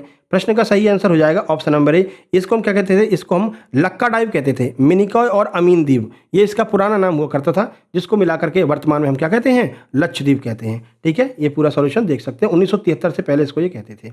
चलिए 541 देखिए, 541, भारत का चेन्नई पोर्ट किस तरह का बंदरगाह है भाई? ये कैसा बंदरगाह है चेन्नई पोर्ट अपना? डेल्टा है, प्राकृतिक है, नदी है, कृत्रिम है? किस तरह का बंदरगाह है? सही आंसर ऑप्शन नंबर डी, हमारा चेन्नई पोर्ट जो है वो कृत्रिम बंदरगाह है। कृत्रिम बंदरगाह का अर्थ होता है कि जो मानवों के द्वारा खुद से बनाया गया हो, ठीक है, यानी कि मनुष्यों ने खुद बनाया, उसको हम कृत्रिम कहते हैं, आर्टिफिशियल कहते हैं। और जो नेचर हमको देती है उसे हम क्या कहते हैं? प्राकृतिक कहते हैं। तो ये जो बंदरगाह है ना चेन्नई पोर्ट, ये कृत्रिम बंदरगाह है, और बाकी की जो पोर्ट है वो नेचुरल बंदरगाह है, यानी कि जो हमें प्रकृति के द्वारा दिए गए हैं प्राकृतिक बंदरगाह हैं। ठीक है मेरे भाई, चलिए सॉल्यूशन आप यहाँ पर देख सकते हैं। 542 देखिए 542 क्या है? भारत में हॉर्नबिल फेस्टिवल का नाम किसके नाम पर रखा गया भाई बताओ?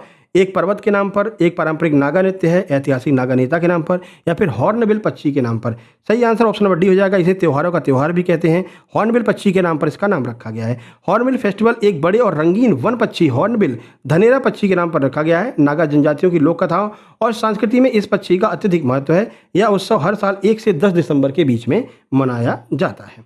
चले 543 संविधान सभा में उद्देश्य का प्रस्ताव किसके द्वारा प्रस्तुत किया गया था? बताइए उद्देश्य प्रस्ताव किसने पारित किया था? ये रहे 4 ऑप्शन आपके सामने। कौन उद्देश्य प्रस्ताव लेकर के आया था? ऑप्शन नंबर डी हो जाएगा।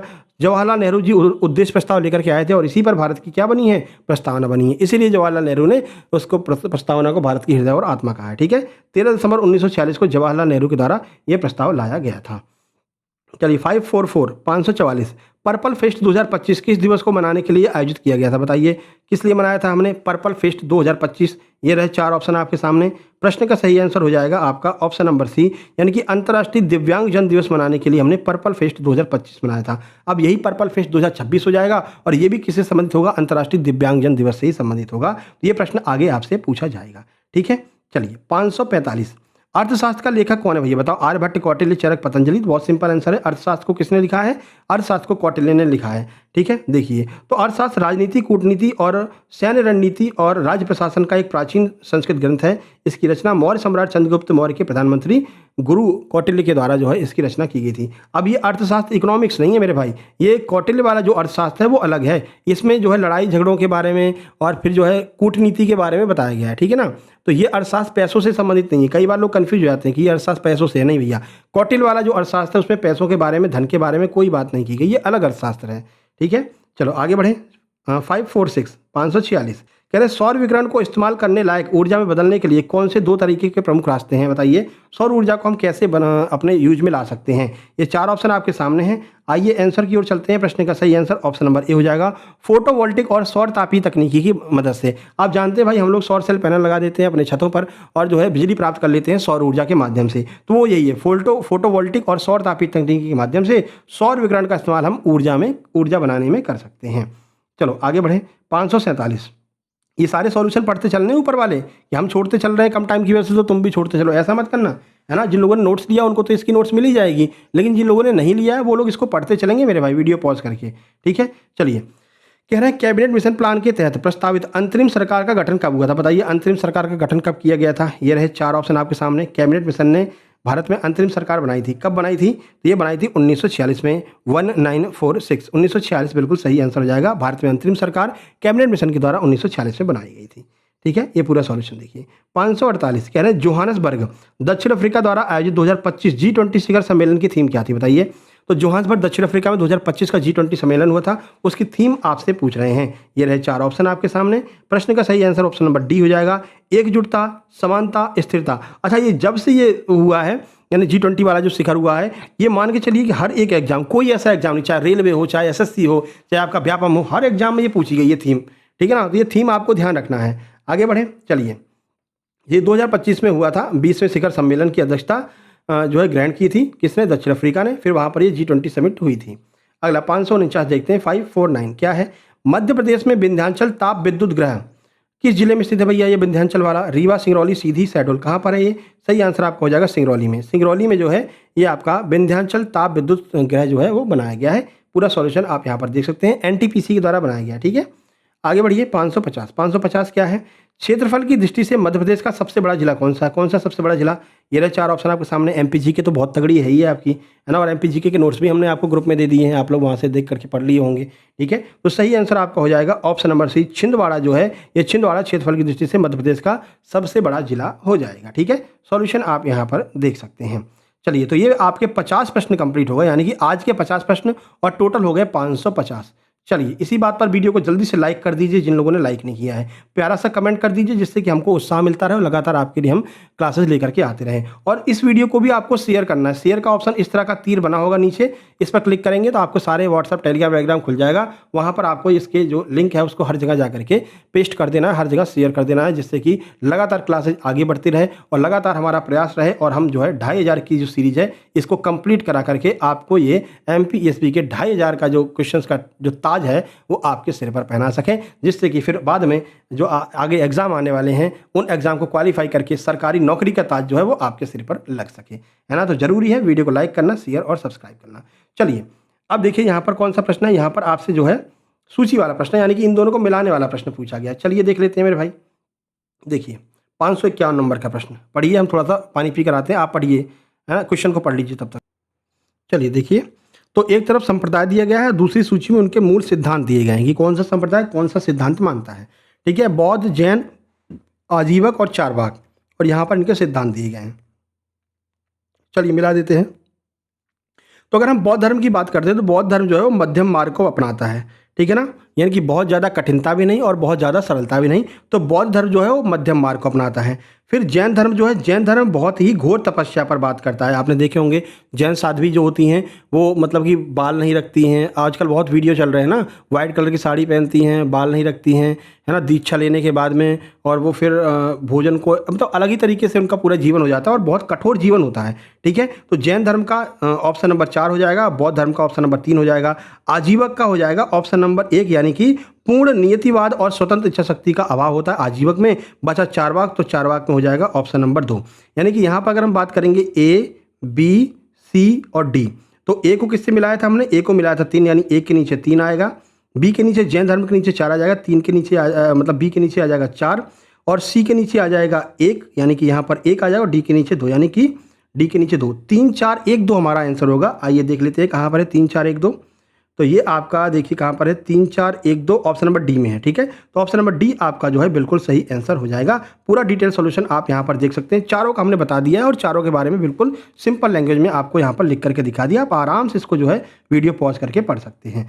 चले 552 पर चलते हैं। देखिए 552 में क्या कह रहे हैं, देखिए उपग्रह संचार मुख्य रूप से महत्वपूर्ण हो जाता है क्योंकि उपग्रह प्रदान करते हैं। बताइए उपग्रह ऐसी क्या चीज़ प्रदान करते हैं जिससे कि उपग्रह से संचार करना महत्वपूर्ण होता है। ये रहे 4 ऑप्शन आपके सामने। प्रश्न का सही आंसर ऑप्शन नंबर डी हो जाएगा, बड़े क्षेत्रों का सतत और समग्र दृश्य। भाई जो उपग्रह हमारी पृथ्वी के ऊपर, देखो हम उपग्रह छोड़ते हैं तो ये पृथ्वी हमारी है, पृथ्वी के उपग्रह जो है वो इस तरह से घूमते रहते हैं, पृथ्वी की परिक्रमा करते रहते हैं। ठीक है ना, ऐसे तो उपग्रह के माध्यम से पूरा विस्तृत क्षेत्र की हमें जानकारी मिल सकती है। ठीक है ना, तो इसलिए बड़े क्षेत्रों का सतत और समग्र दृश्य मिल सकता है, पूरा दृश्य हमको मिलता है विस्तृत क्षेत्रों का, इसलिए उपग्रह हमारे लिए आवश्यक हो जाते हैं। ऑप्शन नंबर डी आपका सही आंसर हो जाएगा। पूरा सॉल्यूशन यहाँ पर दिया है, आप वीडियो पॉज करके आराम से पढ़ लीजिएगा। चलो 1857 के विद्रोह के संबंध में सूची 1 और सूची 2 दिया गया है, जिसमें सूची 1 में नेताओं के नाम दिए गए हैं और सूची 1 में नेता और केंद्र का दिया गया है नाम, और सूची 2 में उनसे संबंधित घटना दी गई है। तो चलिए देख लेते हैं भैया 1857 की क्रांति की बात यहाँ पर की जा रही है। ये रहे 4 ऑप्शन आपके सामने, बताइए।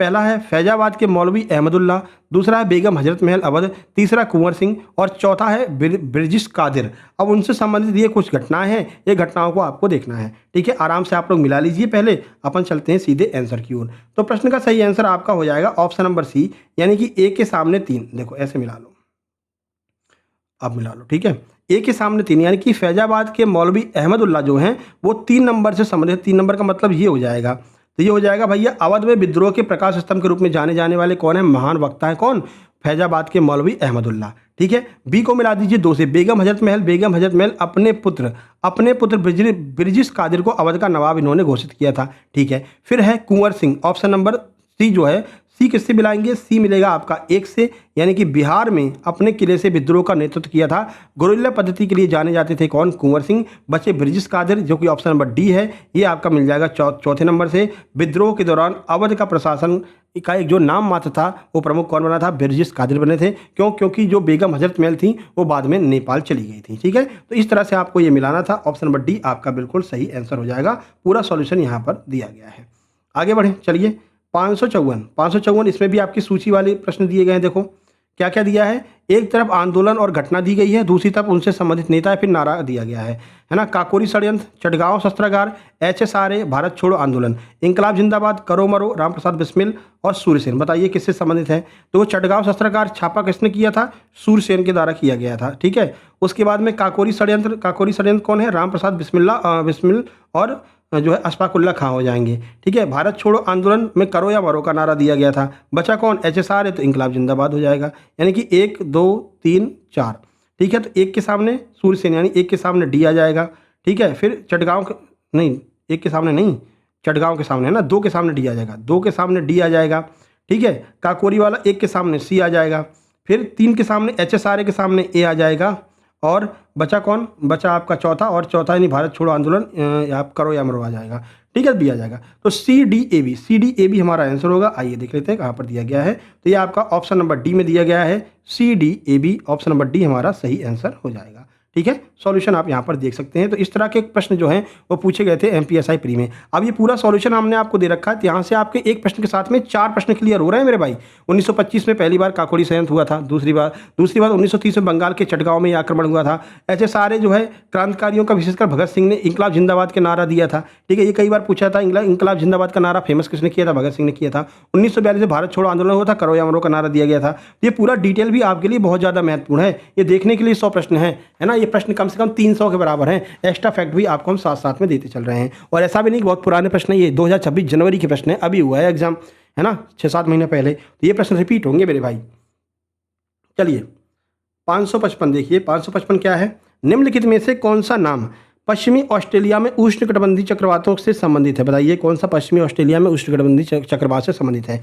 हरिकेन, टाइफून, चक्रवात, विली। तो बताइए पश्चिमी ऑस्ट्रेलिया में कौन सा चक्रवात आता है। सही आंसर विली हो जाएगा, ऑप्शन नंबर डी। विली जो है वो ऑस्ट्रेलिया से संबंधित है। सॉल्यूशन आप इसका यहाँ पर देख सकते हैं। चलो प्रश्न नंबर 556 देखिए, 556 कथन वाला प्रश्न है। क्या कह रहे हैं, देखिए कह रहे हैं गदर आंदोलन के संदर्भ में निम्नलिखित कथनों पर विचार कीजिए। विचार कर लो भैया, क्या कथन है, तीनों कथन पढ़ लेते हैं। यह संयुक्त रूप से अमेरिका और कनाडा में भारतीय प्रवासियों द्वारा मुख्यतः पंजाबी सिखों द्वारा स्थापित किया गया था। कौन सा गदर आंदोलन की बात कर रहे हैं। इसका प्राथमिक उद्देश्य प्रथम विश्व युद्ध के दौरान जर्मनी साम्राज्य के सहयोग से सशस्त्र विद्रोह के माध्यम से भारत में ब्रिटिश शासन को उखाड़ फेंकना था। नंबर 3, यह आंदोलन 1915 में पूरे भारत में व्यापक विद्रोह भड़काने और अपने तात्कालिक उद्देश्यों में सफल रहा था। कितने कथन सही नहीं है, देख लो भैया क्या कह रहे हैं, सही नहीं है भैया, कितने कथन सही नहीं है बताओ। कोई नहीं, केवल 2, 3 या फिर 1, बताइए कौन सा, कितने कथन ऐसे हैं जो सही नहीं है। सही आंसर आपका हो जाएगा ऑप्शन नंबर बी। केवल 2 कथन है जो सही नहीं लिखे हुए हैं, केवल 1 कथन यानी इसमें सही है और 2 कथन सही नहीं लिखे हैं। यहाँ पर आप इसका सॉल्यूशन पूरा देख सकते हैं, आराम से आप जो देख लेना, ठीक है ना। चलिए आगे बढ़ें। चलिए तो केवल कथन नंबर 1 जो है ना वो सही लिखा है, बाकी दोनों कथन गलत लिखे हैं। दूसरे और तीसरे कथन गलत है। हमसे पूछा था नंबर में कि कितने क्वेश्चन गलत हैं, कितने कथन गलत हैं, तो 2 क्वेश्चन जो हैं, 2 कथन गलत हैं, 2 स्टेटमेंट गलत हैं। 57 पर चलते हैं। देखिए फिर से टाइम खिंच रहा है, बड़े बड़े प्रश्न आ गए हैं ना। देखिए क्या है, निम्नलिखित कौन सा कथन भारतीय वास्तुकला में तोरण के विकास का सही वर्णन करता है। बताइए तोरण के विकास का सही वर्णन कौन करता है, यानी तोरण क्या है ये पूछ रहे हैं आपसे। ये 4 ऑप्शन दिए गए हैं, अच्छे से पढ़ लीजिए। अपन आंसर की ओर चलेंगे, ऑप्शन नंबर सी बिल्कुल सही लिखा हुआ है। तोरण क्या हुआ करता था, यह प्रारंभिक स्तूपों में एक कार्यात्मक लकड़ी के द्वार के रूप में उत्पन्न हुआ। बाद में पत्थर में, जैसे सांची का जो वो है ना स्तूप, उसमें भी देखा गया है, प्रतिरूप किया गया और इसे सजावटी लाल अंततः मंदिर की दीवारों पर अलंकृत करने के रूप में इसका प्रयोग किया जाता है। तो ये तोरण के बारे में आपसे पूछा गया था। चलिए सॉल्यूशन यहाँ पर देख लेना। 558 पर चलते हैं। कथन वाला प्रश्न है, कथन और कारण वाला प्रश्न है। महात्मा गांधी के विचार के संबंध में निम्नलिखित कथन और कारण पर विचार कीजिए। ये कथन और कारण लिखिए, आप अच्छे से पढ़ लो। अपन सीधे आंसर की ओर चलेंगे। आंसर क्या होगा इसका, आंसर हो जाएगा ऑप्शन नंबर डी, यानी कि ए और आर दोनों सही हैं और आर ए की सही व्याख्या भी करता है, यानी दोनों बात सही है और ये इसकी सही व्याख्या कर रहा है। बातें क्या की गई हैं, महात्मा गांधी का राम राज्य का विचार एक विकेंद्रीकृत राज्यविहीन और नैतिक रूप से आदर्श शासन व्यवस्था का स्वरूप था, जो पश्चिमी केंद्रीकृत राष्ट्र राज्य की अवधारणा से मूलतः भिन्न था। ठीक है, तो ये बात बिल्कुल सही है और यह उनकी पुस्तक हिंद स्वराज जो 1909 में लिखी गई थी, व्यक्त की गई थी और सर्वोदय सभी का कल्याण के सिद्धांत पर आधारित थी, जिसमें शक्ति नीचे से ऊपर की ओर बहने वाली स्वशासी ग्राम गणराज्यों की कल्पना की गई थी। ये दोनों बात जो है वो बिल्कुल सही है, गांधी जी के बारे में ये बात कही गई है। चलिए 559 देखिए, 559 क्या है, किस संगठन ने एशिया की पहली 1157 किलोमीटर लंबी क्रॉस एंट्री पाइपलाइन बनाई है। बताइए किसने बनाई है, गेल ने, ONGC ने, IOC ने या फिर OIL ने, किसने बनाई है भैया 1157 किलोमीटर लंबी क्रॉस कंट्री पाइपलाइन। सही आंसर ऑप्शन नंबर डी हो जाएगा। OIL के द्वारा बनाई गई है। ठीक है, देखिए तो ऑयल इंडिया लिमिटेड ने 1962 में भारत और एशिया की पहली पूरी तरह से स्वचालित और सबसे लंबी cross country crude oil pipeline का निर्माण किया था। यह 1157 किलोमीटर लंबी पाइपलाइन असम के नहरकटिया से शुरू होकर बिहार के बरौनी तक कच्चे तेल की आपूर्ति के लिए बिछाई गई थी। चलिए अगला क्वेश्चन बहुत बड़ा है मेरे भाई, पढ़ लेते हैं क्या दिक्कत है। कह रहे हैं कि लॉर्ड लिटन की फॉरवर्ड पॉलिसी, जिसे अक्सर द्वितीय एंग्लो अफगान युद्ध को भड़काने के लिए आलोचना की जाती है, केवल एक कूटनीतिक रुख नहीं थी बल्कि एक व्यापक साम्राज्यवादी रणनीति थी। निम्नलिखित में से कौन सा कथन इसके मूल उद्देश्य को सबसे सटीक रूप से व्यक्त करता है? कौन सा कथन है भैया चारों में से जो ये लॉर्ड लिटन की फॉरवर्ड पॉलिसी के बारे में सही सही बताता है? सही आंसर ऑप्शन नंबर डी हो जाएगा। ये क्या थी, देखिए पढ़ते हैं क्या थी। ऑप्शन डी कह रहा है यह एक आक्रामक भू राजनीतिक सिद्धांत था जो रूसी अतिक्रमण के विरुद्ध एक पूर्वी खाली बफर के रूप में अफगानिस्तान सहित सीमा पार क्षेत्रों पर सर्वोच्चता प्रदर्शित करने के लिए और अप्रत्यक्ष नियंत्रण स्थापित करने की मांग करता था। ये फॉरवर्ड पॉलिसी थी किसकी? लॉर्ड लिटन की। ये पूरा सॉल्यूशन आप यहाँ पर देख सकते हैं। 561 देखिए, 561 है दिसंबर 2025 तक भारतीय डाक विभाग ने स्वचालन और उन्नत पार्सल सॉर्टिंग के माध्यम से एंड टू एंड प्रक्रिया अनुकूलन किस परियोजना के तहत शुरू किया? बताइए कौन से परियोजना के तहत एंड टू एंड भारतीय डाक के द्वारा शुरू किया गया है? डिजिपिन, ध्रुव, MPOP या फिर APT 2.0? सही आंसर आपका हो जाएगा ऑप्शन नंबर सी, MPOP के द्वारा जो है ये एंड टू एंड प्रक्रिया का अनुकूलन शुरू किया गया है भारतीय डाक के द्वारा। सॉल्यूशन आप यहाँ पर देख लीजिएगा। आगे बढ़े, चलिए 562 हर्षवर्धन के लिए इस्तेमाल किए जाने वाला शब्द कौन सा था? शकलोत्तर पथनाथ। शकलोत्तर पथनाथ का सबसे अच्छा मतलब क्या है? बताइए क्या होता है शकलोत्तर पथनाथ? ये रहे चार ऑप्शन, पढ़ लीजिएगा। सही आंसर आपका ऑप्शन नंबर ए हो जाएगा। उत्तरी मार्ग या फिर क्षेत्र का स्वामी कौन था? हर्षवर्धन था। तो हर्षवर्धन उत्तरी मार्ग या फिर क्षेत्र का स्वामी था। रेशम का जो व्यापार हुआ करता था वो यहीं से हुआ करता था, इसीलिए उसको क्या कहते थे? शकलोत्तर पथनाथ। ठीक है, यानी कि उत्तरी जितने भी पथ है उसका कौन? स्वामी। ठीक है, आगे बढ़े 563 देखते हैं। खतरनाक भी प्रश्न आए थे, ऐसा नहीं सिंपल आए थे। भारत की संविधान सभा का गठन किस मिशन के प्रस्तावों के अनुकूल किया गया था? Mountbatten Cripps cabinet Rajagopalachari. तो भारत की जो संविधान सभा थी ये कैबिनेट मिशन के द्वारा इसका जो है गठन किया गया था। ऑप्शन सी आपका सही आंसर 1946 में। पहले भी ये प्रश्न आ चुका है। 564 क्या है? भारत में कौन सा क्षेत्र उच्च हिमालयी जानवर जैसे याक, तिब्बती मृग और कियांग का घर है? बताइए कहाँ पर याक, तिब्बती मृग और कियांग मिलते हैं? हिमाचल, लद्दाख, उत्तराखंड, सिक्किम। कहाँ पर मिलेंगे? सही आंसर आपका ऑप्शन नंबर बी हो जाएगा। लद्दाख में बड़े बड़े जो आपको देखो सांड जैसे होते हैं ना, सांड, तो वहाँ पर उन सांड के बड़े बड़े बाल होते हैं, तो उन सांडों को हम क्या कहते हैं? उनको कहते हैं क्या? याक बोलते हैं। और ये लद्दाख में सबसे ज़्यादा देखने को मिलते हैं। लद्दाख का राजकीय पशु भी हो जाएगा याक। ठीक है, सॉल्यूशन आप देख लीजिएगा। 565 है भारत में वन और झाड़ियों, बैटरी भी कम हो गई। भारत में वन और झाड़ियाँ सामान्यतः उन क्षेत्रों में पाई जाती हैं जहाँ वर्षा लगभग होती है। कितनी वर्षा होती है भैया? तो ये पूरा ऑप्शन दे रखा है। सही आंसर ऑप्शन नंबर डी हो जाएगा। 70 सेंटीमीटर से कम बारिश होगी तो वहाँ पर आपको ज़्यादातर झाड़ियाँ मिलेंगी और जो है झाड़ीदार ही वन आपको देखने को मिलेंगे। पूरा सॉल्यूशन यहाँ पर देख सकते हैं। 566 देखिए, 566 क्या है? निम्नलिखित में से कौन सा राज्य भारत के ज्वार उत्पादन में आधे से ज़्यादा योगदान करता है? यानी सबसे ज़्यादा ज्वार का उत्पादन कहाँ पर होता है? ये रहे चार ऑप्शन आपके सामने। प्रश्न का सही answer option number D Maharashtra हो जाएगा। यानी कि सबसे ज़्यादा ज्वार का उत्पादन कहाँ पर होता है इनमें? तो महाराष्ट्र में सबसे ज़्यादा ज्वार का उत्पादन होता है। 567 क्या है? भारत के केरल के बैक वाटर्स कायल महत्वपूर्ण है, क्यों? बताइए।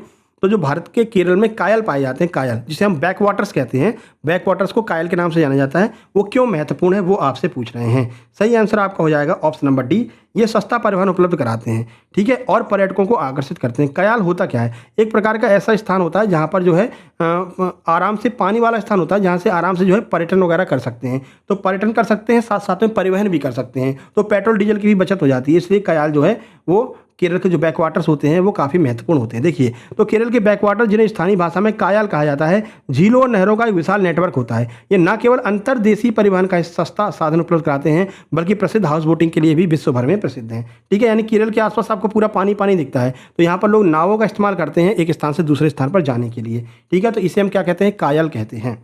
568 राष्ट्रपति के वेतन भत्तों के भुगतान के संबंध में निम्नलिखित में से कौन सा कथन असत्य है? कौन सा कथन असत्य भैया? ये चार ऑप्शन आपके सामने हैं और गलत कौन सा है? ऑप्शन नंबर ए है, ये भारत की आकस्मिकता निधि से प्रदान की जाती है। गलत बात है। आकस्मिकता निधि से जो है राष्ट्रपति का वेतन नहीं मिलता है। तो कौन सी निधि से मिलता है? तो राष्ट्रपति का जो वेतन है वो संचित निधि से प्राप्त होता है, तो इसलिए ऑप्शन ए गलत हो जाएगा। बाकी सारे बिल्कुल सही लिखे हुए हैं। चलें आगे बढ़ते हैं। 569 कह रहे हैं भारत में एक्टर धर्मेंद्र को पद्म भूषण अवार्ड किस साल में दिया गया था। ये दो करंट अफेयर का क्वेश्चन था, उसी टाइम पर जो है धर्मेंद्र जी का निधन हुआ था, तो ये प्रश्न पूछ लिया था, है ना। पद्म भूषण कब मिला था इनको? सही आंसर 2012 में धर्मेंद्र जी को जो है पद्म भूषण दिया गया था। ये पूरा सॉल्यूशन आप यहाँ पर देख लीजिएगा। 570 कह रहे हैं हीराकुंड बांध जो भारत के सबसे लंबे मिट्टी के बांधों में से एक है, किस नदी पर बनाया गया? हीराकुंड बांध कौन सी नदी पर है? कावेरी, कृष्णा, महानदी या फिर गोदावरी? सही आंसर हो जाएगा ऑप्शन नंबर सी, महानदी पर है ये बांध। कौन सा? ये बांध जो है वो महानदी पर है।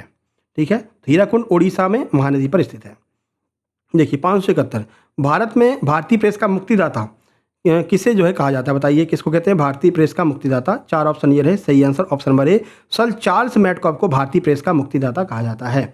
इनका टाइम पीरियड 1835 से 1836 में था। इन्होंने क्या है 1823 में जो कठोर प्रेस एक्ट लगाया गया था, उस कठोर प्रेस एक्ट को खत्म कर दिया था। ठीक है, चलिए इसलिए इन्हें भारत के प्रेस का मुक्तिदाता कहते हैं। मैडकॉफ नाम ध्यान रखना। किस अनुच्छेद में उच्च न्यायालय में प्रयुक्त होने वाली हिंदी भाषा का प्रावधान किया गया है? बताइए उच्च न्यायालय में हिंदी भाषा का प्रावधान होगा, कौन सा आर्टिकल ऐसा कहता है? सही answer option number D, article 348 ऐसा कहता है। ठीक है, सॉल्यूशन यहाँ पर देख लीजिएगा। 573 कथनों पर विचार करना। भाई वैदिक साहित्य के संबंध में निम्नलिखित कथनों पर विचार कीजिए। ये कथन दिए गए हैं। ऋग्वेद सबसे प्राचीन वेद है जिसमें मुख्यतः इंद्र और अग्नि जैसे देवताओं को समर्पित स्रोत है। ब्राह्मण वेदों से जुड़े अनुष्ठानिक ग्रंथ हैं जो वैदिक यज्ञों की विधियों की व्याख्या करते हैं। आरण्यक और उपनिषद मुख्यतः वनवासी सन्यासियों से संबंधित है। बताइए, ये 3 कथन आपको दिए गए हैं, तीनों कथन आपने पढ़ लिए हैं। अब आपसे कह रहे हैं कौन से कथन सही हैं। तो ये 4 ऑप्शन आपके सामने हैं। सही आंसर हो जाएगा 1, 2 और 3। ये तीनों कथन बिल्कुल सही लिखे हुए हैं, तीनों बातें बिल्कुल सही लिखी हुई हैं। ठीक है, और पूरा सॉल्यूशन आप यहाँ पर देख सकते हैं। ये रहा पूरा सॉल्यूशन। आगे बढ़े 574 क्या है देखिए। कह रहे हैं दिसंबर 2025 में आयोजित 4थे संस्करण पेयजल संवाद का मुख्य उद्देश्य भारत में किस मिशन के क्रियान्वयन को मजबूत करना था? बताइए किस मिशन को क्रियान्वयन को मजबूत करने के लिए पेयजल संवाद चालू किया गया था? ये 4 ऑप्शन आपके सामने हैं। प्रश्न का सही आंसर हो जाएगा जल जीवन मिशन, JJM। जल जीवन मिशन जो है इसको मजबूत करने के लिए पेयजल संवाद चालू किया गया था। जो आपके घर घर पर देख रहे हैं कि पानी का वो पहुंच जा रहा है, नल पहुंच जा रहा है ना, तो वो JJM के तहत ही पहुंच रहा है। सॉल्यूशन आप यहाँ पर देखिएगा। 575 पर चलते हैं। निम्नलिखित में से कौन सी वायुमंडलीय गैस स्थलीय विकिरण का प्रमुख भाग अवशोषित करती है? बताइए कौन सी गैस है जो सूर्य से आने वाली विकिरण को अवशोषित कर लेती है सबसे ज़्यादा? ये 4 ऑप्शन आपके सामने हैं। सही आंसर हो जाएगा कार्बन डाइऑक्साइड। सबसे गर्म जो अपना वायुमंडल है उसको गर्म करने का काम कौन करता है? कार्बन डाइऑक्साइड ही करता है। ठीक है ना। ये क्या करती है, सूर्य से आने वाली ज़्यादातर जो विकिरण होती है इसको अवशोषित कर लेती है, जिससे कि ये गर्मी कहाँ पर रह जाती है? पृथ्वी पर ही रह जाती है। ठीक है ना। अगर ये गैस नहीं होती तो ये पूरी की पूरी गर्मी वापस हो जाती और हमारी पृथ्वी बर्फ का गोला बन गई होती। ये ग्रीन हाउस इफेक्ट का जो है निर्माण करती है कार्बन डाइऑक्साइड, और बाहर नहीं निकलने देती है इन के विकिरणों को, जिससे हमारी पृथ्वी को उचित पर्याप्त गर्माहट मिलती रहती है और हमारी पृथ्वी पर जीवन संभव हो पाता है। ऑप्शन नंबर ए बिल्कुल सही आंसर। चलिए 576 ये रहा आपके सामने। देखिए क्या कह रहे हैं। क्या निम्नलिखित में से कौन सा एक अपतटीय यानी कि ऑफशोर तेल क्षेत्र है जो भारत के पश्चिमी तट से लगभग 160 किलोमीटर दूर स्थित है? 1970 के दशक की शुरुआत में खोजा गया था और भारत की तेल आपूर्ति के लिए महत्वपूर्ण है। कौन सा भैया जहाँ से भारत में तेल आता है? ये रहे 4 ऑप्शन आपके सामने, पढ़ लीजिएगा। सही आंसर ऑप्शन नंबर बी हो जाएगा, मुंबई हाई। मुंबई हाई से सबसे पहले हमने खोजा था और यहीं से हमको शुरू में तेल मिलता था। ठीक है, अब तो खत्म हो चुका है। 160 किलोमीटर दूर है मुंबई हाई भारत के सागर तट से, और इसकी खोज 1974 में तेल और प्राकृतिक गैस निगम ONGC के द्वारा की गई थी। आगे बढ़िए 577। अब खोज कर परेशान हो गए, अब कहीं तेल मिल नहीं रहा है भारत में, है ना। इसीलिए जो आप देख ही रहे हो तेल को लेकर के कितना समस्या हो रहा है। मंत्री किसी और के हैं और गाना तेल का, उसका एथेनॉल का गा रहे हैं। ठीक है, तो ऐसा सिस्टम बना रखा है। दिसंबर 2025 में नई दिल्ली में आयोजित राजस्व खुफिया निदेशालय यानी कि DRI के 68वें स्थापना दिवस का उद्घाटन किसने किया था? ये 4 ऑप्शन आपके सामने। किसने उद्घाटन किया था? सही आंसर ऑप्शन नंबर ए, वित्त राज्य मंत्री के द्वारा इसका उद्घाटन किया गया था। ठीक है, तो 4 दिसंबर 2025 को भारत के प्रमुख तस्करी रोधी एजेंसी राजस्व खुफिया निदेशालय, है ना, इसका 68वां स्थापना दिवस मनाया गया था और उद्घाटन भारत के वित्त मंत्री के द्वारा इसका उद्घाटन किया गया था। चलिए 578। ऊपरी वायुमंडल में आइसोबार के समानांतर बहने वाली हवा को क्या कहते हैं? बताइए क्या कहते हैं आइसोबार के समानांतर जो हवा बहती है? सही आंसर आपका हो जाएगा ऑप्शन नंबर सी, इसको हम भौगोलिक पवन कहते हैं, जियोग्राफिक विंड कहते हैं, ध्यान रखना। ठीक है, चलिए स्पीड में चलते हैं थोड़ा सा, है ना, क्योंकि बैटरी भी कम बची हुई। सॉल्यूशन आप यहाँ पर पढ़ लेना। 579 पर चलते हैं। 579 है मध्य प्रदेश के बिंद प्रदेश को किस वर्ष बी श्रेणी से सी श्रेणी में अपग्रेड किया गया था? ये 2 से 3 बार प्रश्न पूछा गया है। डिप्टी जेलर में भी पूछा, SI में भी पूछा, जेल पैरी में पूछा, हॉस्पिटल असिस्टेंट में ही पूछा। यानी ये प्रश्न जो है ये बहुत ज़्यादा ही महत्वपूर्ण है मेरे भाई, स्टार लगा लीजिए, है ना। तो बताइए कब किया गया था इसको, जो है बी से सी में इसको अपग्रेड कर दिया था, किया था आपने कब, 1950 में। ठीक है, 1950 में मध्य प्रदेश को बी से निकालकर सी में डाल दिया गया था। पूरा सॉल्यूशन यहाँ पर आप लोग पढ़ लीजिएगा। आगे बढ़िए 580। 580 क्या है, स्वराज कौशल किस भारतीय राज्य के राज्यपाल रहे थे, बताइए किसके राज्यपाल रहे थे स्वराज कौशल, हरियाणा, सिक्किम, मिजोरम, गोवा। प्रश्न का सही आंसर मिजोरम। मिजोरम के जो है राज्यपाल रहे थे कौन, स्वराज कौशल। प्रख्यात अधिवक्ता और पूर्व केंद्रीय मंत्री सुषमा स्वराज के पति श्री स्वराज कौशल 1990 से 1993 के बीच में मिजोरम राज्य के राज्यपाल रहे थे। 37 वर्ष की आयु में नियुक्त होकर वे स्वतंत्र भारत के सबसे कम उम्र के राज्यपालों में से एक थे। ठीक है, चलिए 581 देखिए। 581 क्या है, इनमें से कौन सा शब्द वित्तीय बाजार फाइनेंशियल मार्केट का प्रकार नहीं है, कौन सा इसमें जो है फाइनेंशियल मार्केट से संबंधित नहीं है। Money market, capital market, commodity या फिर लेबर मार्केट, कौन सा नहीं है भैया, जो है आपका फाइनेंशियल से संबंधित कौन सा नहीं है, ये है आपका option number D, labour market जो है ये फाइनेंशियल वित्तियों से संबंधित नहीं है। सॉल्यूशन आप यहाँ पर देखिए। 582 पर चलते हैं। विजयनगर साम्राज्य की स्थापना किसने की थी, तो सब लोग जानते हैं विजयनगर साम्राज्य की स्थापना हरिहर और बुक्का दोनों भाइयों के द्वारा की गई थी। ऑप्शन नंबर सी हमारा सही आंसर हो जाएगा। 1336 में की गई थी। ठीक है, तुंगभद्रा नदी के किनारे है। 583 देखिए, 2025 इंटरनेशनल मैरीटाइम ऑर्गेनाइजेशन IMO पुरस्कार समारोह कहाँ पर आयोजित हुआ था मेरे भाई, बताइए 2025 का IMO कहाँ पर आयोजित हुआ था। सही answer option number C, London में आयोजित किया गया था 2025 का IMO। ठीक है, आगे बढ़िए। प्रश्न नंबर 584, इलाहाबाद स्तंभ लेख अभिलेख में किसकी उपलब्धियां अंकित है, बताइए किसकी उपलब्धियों के बारे में इस इलाहाबाद अभिलेख में वर्णन किया गया है। समुद्रगुप्त, विक्रमादित्य, स्कंदगुप्त या फिर चंद्रगुप्त मौर्य, किसके बारे में बताया गया है। तो 64 मिनट का वीडियो हो गया मेरे भाई, है ना। सही आंसर हो जाएगा आपका ऑप्शन नंबर ए, समुद्रगुप्त के बारे में बताया गया है। ठीक है, ऑप्शन नंबर जो आपका चंद्रगुप्त नहीं समुद्रगुप्त, ऑप्शन नंबर ए हमारा बिल्कुल सही हो जाएगा। इलाहाबाद स्तंभ लेख में समुद्रगुप्त के बारे में बताया गया है। 585, राष्ट्रीय विकास परिषद का अध्यक्ष कौन होता है, ये रहे 4 ऑप्शन आपके सामने। कौन हो जाएगा राष्ट्रीय विकास परिषद का अध्यक्ष, तो ये हो जाएंगे प्रधानमंत्री खुद। ठीक है, नीति आयोग हो गया, राष्ट्रीय विकास परिषद हो गया, योजना आयोग हो गया, जब भी इनके अध्यक्षों की बात की जाए आप बताएंगे भारत के प्रधानमंत्री। चलो आगे देखो। 586, भारत सरकार द्वारा प्रयुक्त संविधान 130वां संविधान संशोधन विधेयक 2025 के अनुसार गंभीर अपराधों के मामले में यदि कोई मंत्री केंद्रीय, राज्य या फिर लगातार लगभग कितने दिनों तक हिरासत में रहता है तो उसे पद से हटाया जाएगा। कुल मिलाकर ये कह रहे हैं कि अगर कोई मंत्री अपराधी है, उसका अपराध सिद्ध हो गया है, ठीक है, तो कितने दिनों तक उसको जो है अगर वो जेल में रह जाता है तो उसको हम पद से हटा देंगे। नया संशोधन विधेयक 130वें नंबर का आया है, बताइए कितने दिन तक आएगा। सही आंसर हो जाएगा आपका 30 दिन तक। अगर 1 महीने वो जेल काट के आ गया है तो उसका पद जो है वो समाप्त हो जाएगा। बहुत बढ़िया ये कर दिया है ना। 587, 587 देखिए, कह रहे हैं दिसंबर 2025 में भारत की ग्रामीण विकास उपलब्धियों को प्रदर्शित करने वाला अंतर्राष्ट्रीय कृषि विकास बोर्ड यानी कि IFD इंडिया डे कार्यक्रम कहाँ पर आयोजित किया गया था, बताइए कहाँ पर किया था। ये आपका IFAD इंडिया डे कार्यक्रम। ये 4 ऑप्शन आपके सामने हैं। प्रश्न का सही आंसर हो जाएगा ऑप्शन नंबर ए, रोम में इसका आयोजन किया गया था। कहाँ पर, इटली के रोम में इसका आयोजन किया गया था। सॉल्यूशन यहाँ पर आप लोग देख लीजिएगा। आगे बढ़ें। 588, बताइए भारत में प्रेस की स्वतंत्रता है, क्या स्वतंत्रता है भारत में प्रेस की, ये रहे 4 ऑप्शन। अब तो कोई स्वतंत्रता ही नहीं रह गई है ना। प्रेस इंडेक्स में देख ही रहे हो कहाँ से कहाँ पहुँच गए हम।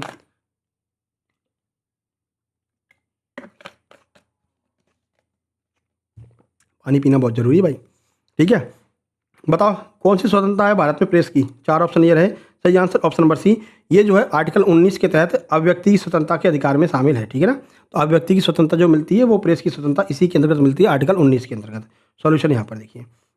589 क्या है, दिल्ली सल्तनत की तुगलक वंश का अंतिम शासक कौन था, बताइए कौन था तुगलक वंश का अंतिम शासक। ये 4 ऑप्शन आपके सामने है। सही आंसर ऑप्शन नंबर बी हो जाएगा, नासिरुद्दीन महमूद जो है वो तुगलक वंश का अंतिम शासक था। सॉल्यूशन यहाँ पर देख लेना। ठीक है, 12% बची है बैटरी, चलो अभी तो चल जाएगा। अगला प्रश्न देखिए 590 क्या है, कह रहे हैं कि निम्नलिखित विकल्पों में जनपद का क्या अर्थ था, बताइए क्या अर्थ होता है जनपद का। ये 4 ऑप्शन देखिए, एक गांव, एक किला, एक भूमि जहां कोई जनजाति बसती या फिर एक राज्य। तो जनपद का क्या अर्थ हुआ करता था। सही आंसर ऑप्शन नंबर बी, वह भूमि जहां पर कोई जनजाति बसती है उसे जनपद कहते थे। तो प्राचीन भारतीय इतिहास और संस्कृत में जनपद, जन प्लस पद का शाब्दिक अर्थ है लोगों और कबीलों को पैर रखने की जगह। ऐतिहासिक रूप से इसका तात्पर्य उस भौगोलिक क्षेत्र या भूमि से है जहाँ पर कोई कबीला या जनजाति रहते थे, उसे जनपद कहा जाता था। MPSI प्री 2026 का प्रश्न है ये। ठीक है, चलिए, किसी राज्य का मुख्यमंत्री किसके प्रति उत्तरदायी होता है मेरे भाई, बताओ किसके प्रति उत्तरदायी होगा किसी भी राज्य का मुख्यमंत्री। राज्यपाल, प्रधानमंत्री, विधानसभा या राज्यसभा। तो भाई किसी राज्य का है ना, तो राज्य का जो मुख्यमंत्री होगा वो विधानसभा के प्रति उत्तरदायी होगा और प्रधानमंत्री जो होगा वो जो है लोकसभा के प्रति होगा। तो ऑप्शन नंबर डी हमारा बिल्कुल सही आंसर हो जाएगा। 592 592 2025 में पारित कौन सा अधिनियम संशोधन भारत में खनिज विनिमय मिनरल एक्सचेंज की स्थापना की अनुमति देने का उद्देश्य रखता है ताकि खनिजों का अधिक पारदर्शी तरीके से व्यापार किया जा सके? कौन है भैया? ये 4 ऑप्शन आपके सामने हैं। प्रश्न का सही आंसर हो जाएगा आपका ऑप्शन नंबर बी, खान और खनिज जो विकास मंत्रालय है, खान और खनिज विकास और विनिमय संशोधन एक्ट 2025 जो है, इसके द्वारा हमको ये जो है सारी बातें मिली हैं, इसकी अनुमति हमें जो है इसके द्वारा मिली है। सॉल्यूशन यहाँ पर देख सकते हैं। 593 देखिए, कह रहे हैं सामुदायिक विकास कार्यक्रम ये किस तिथि को प्रारंभ किया गया था? बताइए कब चालू किया था सामुदायिक विकास कार्यक्रम? 4 ऑप्शन ये रहे। सही आंसर ऑप्शन नंबर सी, 2 अक्टूबर 1952 को सामुदायिक विकास कार्यक्रम की शुरुआत की गई थी। सॉल्यूशन आप यहाँ पर देख लीजिएगा। आगे बढ़िए। 594 भारतीय राष्ट्रीय सेना आईएनए का नेतृत्व सुभाष चंद्र बोस को कब सौंपा गया था? बहुत सारे लोग सोचते हैं आईएनए सुभाष चंद्र बोस ने स्थापना की थी। नहीं भैया, इनको नेतृत्व सौंपा गया था बाद में। बताइए, ये रहे 4 ऑप्शन आपके सामने। कब इनको नेतृत्व दिया गया था? ये भी आपका जो है डिप्टी जेलर में पूछा गया था, एसआई में भी, डिप्टी जेलर में भी। तो ये 1943 में जो है इनको दिया गया था। आईएनए की कमान 1943 में सौंपी गई थी। ठीक है, चलिए आगे बढ़ें। देखिए 595 595 भारत में ब्यूरो ऑफ इंडियन स्टैंडर्ड यानी कि BIS ने चांदी के आभूषणों और कलाकृतियों के लिए HUID कब से लागू होना अनिवार्य किया है? कब से अनिवार्य कर दिया चांदी के उपकरणों के लिए? ये रहे 4 ऑप्शन आपके सामने। प्रश्न का सही आंसर हो जाएगा ऑप्शन नंबर बी, 1 सितंबर 2025 से ये लागू कर दिया गया है। कब से? 1 सितंबर 2025 सही आंसर हो जाएगा। चलिए 596 देखिए, क्या राष्ट्रपति प्रधानमंत्री की दी गई सलाह का पालन करने के लिए बाध्य है? बताइए क्या बाध्य है कि नहीं है, ये आपसे पूछ रहे हैं। ये रहे 4 ऑप्शन आपके सामने। तो राष्ट्रपति भैया प्रधानमंत्री की सलाह मानना ही पड़ेगा। एक बार लौटा सकता है, दोबारा अगर प्रधानमंत्री ने कह दिया नहीं तुम्हें ये काम करना है तो करना ही पड़ेगा, यानी हाँ। ऑप्शन नंबर बी इसका आंसर है। और ये कौन से आर्टिकल में दिया गया, ये सारी बातें यहाँ पर बताई गई हैं। 597 क्या है? अंतर उष्णकटिबंधीय अभिसरण क्षेत्र यानी कि inter tropical conversion zone ITCZ, ये क्या होता है? बताइए। ये रहे 4 ऑप्शन। क्या होता है ITCZ? सही आंसर ऑप्शन नंबर सी हो जाएगा। भूमध्य रेखा पर निम्न दाब क्षेत्र जहाँ पर व्यापारिक पवनें मिलती हैं उन्हें हम ITCZ कहते हैं। आगे बढ़ें। 598 कल आपके 100 प्रश्न हम आपके लिए लेकर के आएंगे जो एकदम लेटेस्ट वाले प्रश्न होंगे। ठीक है, जिसमें कंप्यूटर भी आपका रहेगा और आपका हिंदी भी रहेगी, जीके भी रहेगा। तो 100 प्रश्न आपका कल आने वाला है। ठीक है मेरे भाई, तैयार रहना बिल्कुल। कंप्यूटर सब रहेगा उसमें, है ना। बढ़िया से प्रैक्टिस हो जाएगी। MP REO वालों और MP REO वालों के लिए पूरा प्रैक्टिस हम सेट लेकर के आ रहे हैं। उसमें आपका MP ग्रुप 2 सब ग्रुप 4 की भी बढ़िया से तैयारी हो जाएगी, SI वालों की भी हो जाएगी और एकदम लेटेस्ट प्रश्न आएंगे। भारत के अरुणाचल प्रदेश में कौन सा संसाधन प्रचुर मात्रा में पाया जाता है? बताओ कौन सा अरुणाचल प्रदेश में सबसे ज़्यादा मात्रा में मिलता है? अगर अरुणाचल की बात कर रहे हैं तो यहाँ पर जल संसाधन सबसे अधिक मात्रा में होगा। ऑप्शन नंबर बी हमारा बिल्कुल सही आंसर हो जाएगा। सॉल्यूशन यहाँ पर आप देख सकते हैं। 599 क्या कह रहा है? कह रहे हैं भारत के संविधान की किस अनुसूची में पंचायतों की शक्तियों का वर्णन किया गया है? कौन सी अनुसूची भैया? पंचायतों की शक्तियों का वर्णन कौन सी अनुसूची में किया गया है? ये आपका हो जाएगा 11वीं अनुसूची। ऑप्शन नंबर डी, 11वीं अनुसूची में पंचायतों के बारे में बात की गई है। 1992 के 73वें संविधान संशोधन के द्वारा ये अनुसूचियाँ जोड़ी गई थी। 600 नंबर देखिए, भारत छोड़ो आंदोलन 1982 के संदर्भ में निम्नलिखित कथनों पर विचार करना। क्या कह रहे हैं भैया? कौन से कथन है? 1942 की बात कर रहे हैं, भारत छोड़ो आंदोलन। गांधी जी द्वारा दिया गया करो या मरो का आह्वान एक अधिक उम्र जन संघर्ष की ओर परिवर्तन था। यह आंदोलन पूरी तरह से स्वतः स्फूर्त और बिना योजना का था, जिसने ब्रिटिशों को पूरी तरह से चौंका दिया और कोई पूर्ववर्ती भूमिगत नेटवर्क भी मौजूद नहीं था। जयप्रकाश नारायण राम मनोहर लोहिया की भूमिका भूमिगत रेडियो, कांग्रेस रेडियो तथा आजाद दस्ते के संगठन में अत्यंत महत्वपूर्ण थी। अब कह रहे हैं कौन सा इसमें से असत्य है? असत्य कौन सा कथन है ये पूछा गया, सत्य नहीं पूछा है, असत्य पूछा है। कौन सा कथन गलत है मेरे भाई? बताओ कौन सा गलत है? सही आंसर ऑप्शन नंबर डी हो जाएगा। केवल कथन नंबर 2 जो है ये यहाँ पर गलत लिखा हुआ है, बाकी के ये और ये दोनों कथन सही हैं। ऑप्शन नंबर यानी कथन नंबर 2 गलत है। पूरा सॉल्यूशन आप यहाँ पर देख सकते हैं, पूरा सॉल्यूशन यहाँ पर दिया गया है। ठीक है, तो इस तरह से 600 प्रश्न आपके कंप्लीट होते हैं। बाकी आप यहाँ पर देख सकते हैं जो आपको ग्रुप की हम बात कर रहे थे, ये है वो ग्रुप जहाँ पर आपको एडमिशन मिलेगा MP ग्रुप 2 सब ग्रुप 4 के लिए। जहाँ पर देखो एक तरफ से पूरा बना रखा है हमने। अभी 217 मेंबर ये परसों वाला दिखा रहा है। वर्तमान में 485 मेंबर ऐड हो चुके हैं। इसमें 485 लोग एडमिशन ले चुके हैं। इसमें आपको सामान्य प्रबंधन मैनेजमेंट उस सबसे ऊपर मिलेगा, सामान्य ज्ञान, कंप्यूटर ज्ञान, मैथ, हिंदी, रीजनिंग, यानी सब कुछ आपको मिलने वाला। मैथ, हिंदी, रीजनिंग, विज्ञान, सामान्य विज्ञान, कंप्यूटर सब कुछ मिलेगा। सारे सब्जेक्ट मिलेंगे। जो भी सब्जेक्ट आपको पढ़ना उसी पर क्लिक कीजिए, उसी का सारा मैटर PYQ MCQ खुल करके आ जाएगा। आपको कंप्यूटर पढ़ना है तो कंप्यूटर और विज्ञान ये एक में ही कर दिया हमने। इसमें कंप्यूटर की पूरी थ्योरी मिल जाएगी। 5,500 क्वेश्चन कंप्यूटर के डाल दिए, वो सब मिल जाएगा। साइंस की पूरी थ्योरी नोट्स डले हैं, साइंस के कल क्वेश्चन कराए थे PYQ वो डाल दिए हैं। तो ये सब कुछ आपको यहाँ पर मिल जाएगा। ठीक है, और ये हमारी इंस्टाग्राम आईडी है, यहाँ पर आप देख सकते हैं जो करंट अफेयर जिनको कंप्लीट करना है वो लोग यहाँ पर देख लीजिए। अभी 2-3 दिन पहले हमने ये आईडी बनाई है, ठीक है ना। सक्सेस जंक्शन के नाम से ये वाली फोटो लगी हुई है, आप सर्च कर लेना। अगर डायरेक्ट सर्च करेंगे तो ये डाल देना सक्सेस जंक्शन 777 तो आपको मिल जाएगी, है ना। यहाँ पर आप देख रहे हो ये अभी आज की 14 अगस्त की करंट अफेयर डली हुई है ना। 14 अगस्त की स्टैटिक जी के डली हुई है ना। ये पहले की करंट अफेयर डली हुई है। ऐसे ये सारे पोस्ट के फॉर्म में ये सारे करंट अफेयर हम डालते हैं, वहाँ पर जाकर के आप करंट अफेयर और स्ट्रैटेजी के डेली बेस पर पढ़ सकते हैं, ठीक है। और भी जो चीज़ें होती हैं जैसे इतिहास वगैरह होता है वो भी आपको वहाँ पर मिल जाता है, फोटो फ्रेम में सब कुछ मिल जाता है, आप बढ़िया से पढ़ सकते हैं, ठीक है। तो इसको सर्च करके ज्वाइन कर लेना।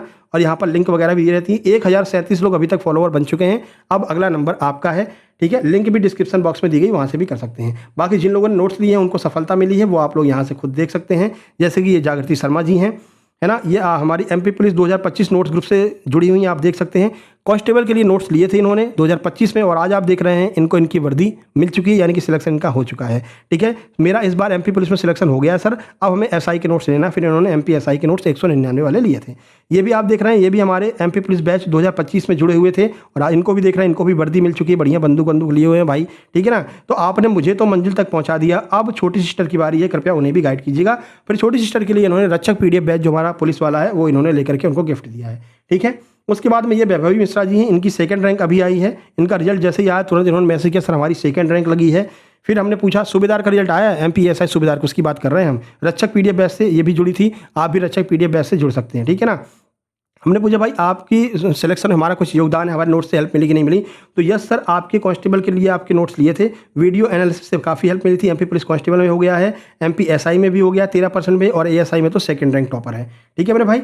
और ये आप ब्रह्मास्त्र देख रहे हैं, 5000 प्रश्नों का ब्रह्मास्त्र है, वन लाइनर का, जो हमने इसी कंप्यूटर वाले उसमें डाल दिया, और उस सेक्शन में वहाँ से आप लोग जो है जाकर के डाउनलोड कर सकते हैं। और एमपी एसआई वाले बैच में भी डाल दिया गया है, और एमपी आरईओ के सी सेट वाले बैच में डाल दिया गया है। ये ब्रह्मास्त्र 5000 वाला जिन लोगों ने बैच ले रखा है, पीडीएफ बैच है, आप लोग वहाँ पर जाकर के देख सकते हैं। वीडियो कैसी लगी कमेंट बॉक्स में कमेंट करना, वीडियो को शेयर करना, लाइक कर देना मेरे भाई, जिससे हमारा उत्साह बढ़ता रहे। प्यारा सा कमेंट कर देना और हर जगह इसको पहुँचा देना, ठीक है, जिससे कि सबके पास में ये वीडियो पहुँच सके और लोग अच्छे से तैयारी कर सके मेरे भाई, ठीक है। मिलते हैं नेक्स्ट वीडियो में। आज सुबह मैथ की वीडियो बनाई थी, मैथ रीजनिंग की, आप लोगों ने प्यार नहीं दिया है, ऐसा मत करो मेरे भाई, नहीं तो मैथ रीजनिंग की वीडियो बनाना हम कर देंगे बंद, ठीक है ना। तो सुबह वाली क्लास सब लोग देख लेना और शेयर भी करना। यहाँ से आप ये नोट्स प्राप्त कर सकते हैं और किसी भी पीडीएफ बैच में जो है एंट्री ले सकते हैं। 10 रुपये का ऑफ चल रहा है, यानी कि पहले 198 के थे, अब 188 के हैं, 189 वाले 179 के हैं, 199 वाले 189 के हैं, ठीक है। आज और कल 2 दिन के लिए ऑफ है। अब भाई ये मत कह देना कि सर आपने बस 10 रुपये का, भैया है ही कितने का, 190 का तो नोट्स है, ऐसे 50% ऑफ कर देंगे तो बचेगा क्या, है ना। तो ये आप लोग थोड़ा समझ सकते हैं भाई, है ना। हमारा कोई बहुत बड़ा चैनल नहीं है कि हमें बहुत ज़्यादा एंट्री, मतलब हमारी कोई किताबें बिक रही हैं बहुत बड़ी बड़ी, खूब सारे व्यूज़ आ रहे हैं, गिने चुने व्यूज़ आते हैं। अब जो हमारे यहाँ ऑफिस में लोग काम कर रहे हैं उनकी सैलरी कहाँ से आएगी, यहीं से आती है ना। तो उन सबको भी सारी चीज़ें उपलब्ध कराना पड़ता है, इसीलिए सबसे कम प्राइस रखा है, जिससे कि सब लोग अफोर्ड कर सको और सब लोग आराम से लेकर के तैयारी कर सको, ठीक है। तो आप लोग नोट्स लेकर के इस ग्रुप में शामिल हो सकते हैं। ये नंबर दिया 7052547003, ये आपका क्यूआर है, स्क्रीनशॉट खींच लीजिए। इसी क्यूआर पर जो है आपको पेमेंट करना रहेगा, ठीक है। और इस नंबर पर आपको पेमेंट भेजना रहेगा, पेमेंट का स्क्रीनशॉट भेजना रहेगा, है ना। और ये आपको फ़ोनपे पर डायरेक्ट नहीं मिलेगा, ये नंबर फ़ोनपे पर नहीं जुड़ा हुआ है। क्यूआर से पेमेंट कीजिए, फ़ोनपे पर स्क्रीनशॉट, मतलब इस नंबर पर आपको स्क्रीनशॉट भेजना है। जो क्यूआर से नहीं कर पा रहे हैं वो इसी नंबर पर मैसेज कर देंगे, तो आपको फ़ोनपे नंबर अलग से दे दिया जाएगा, उस पर भी आप लोग पेमेंट कर सकते हैं, ठीक है। तो चलिए मिलते हैं नेक्स्ट वीडियो में, तब तक के लिए नमस्कार, धन्यवाद। कल आपका जो वीडियो आने वाला है वो बहुत ही ज़्यादा महत्वपूर्ण है, उसमें कंप्यूटर के भी रहेंगे, जीके जीएस भी रहेगा, हिंदी भी रहेगा, इंग्लिश भी रहेगा, सब कुछ मिला करके 100 प्रश्न आपके लिए लेकर के आ रहे हैं, स्पेशली एमपी ग्रुप 2 सब ग्रुप 4 पटवारी के लिए और एमपी आरईओ वालों के लिए बढ़िया सा प्रैक्टिस सेट मान करके आप लोग उसको लगाएंगे, ठीक है। तो मिलते हैं कल वाली वीडियो में, तब तक के लिए नमस्कार, धन्यवाद मेरे भाई।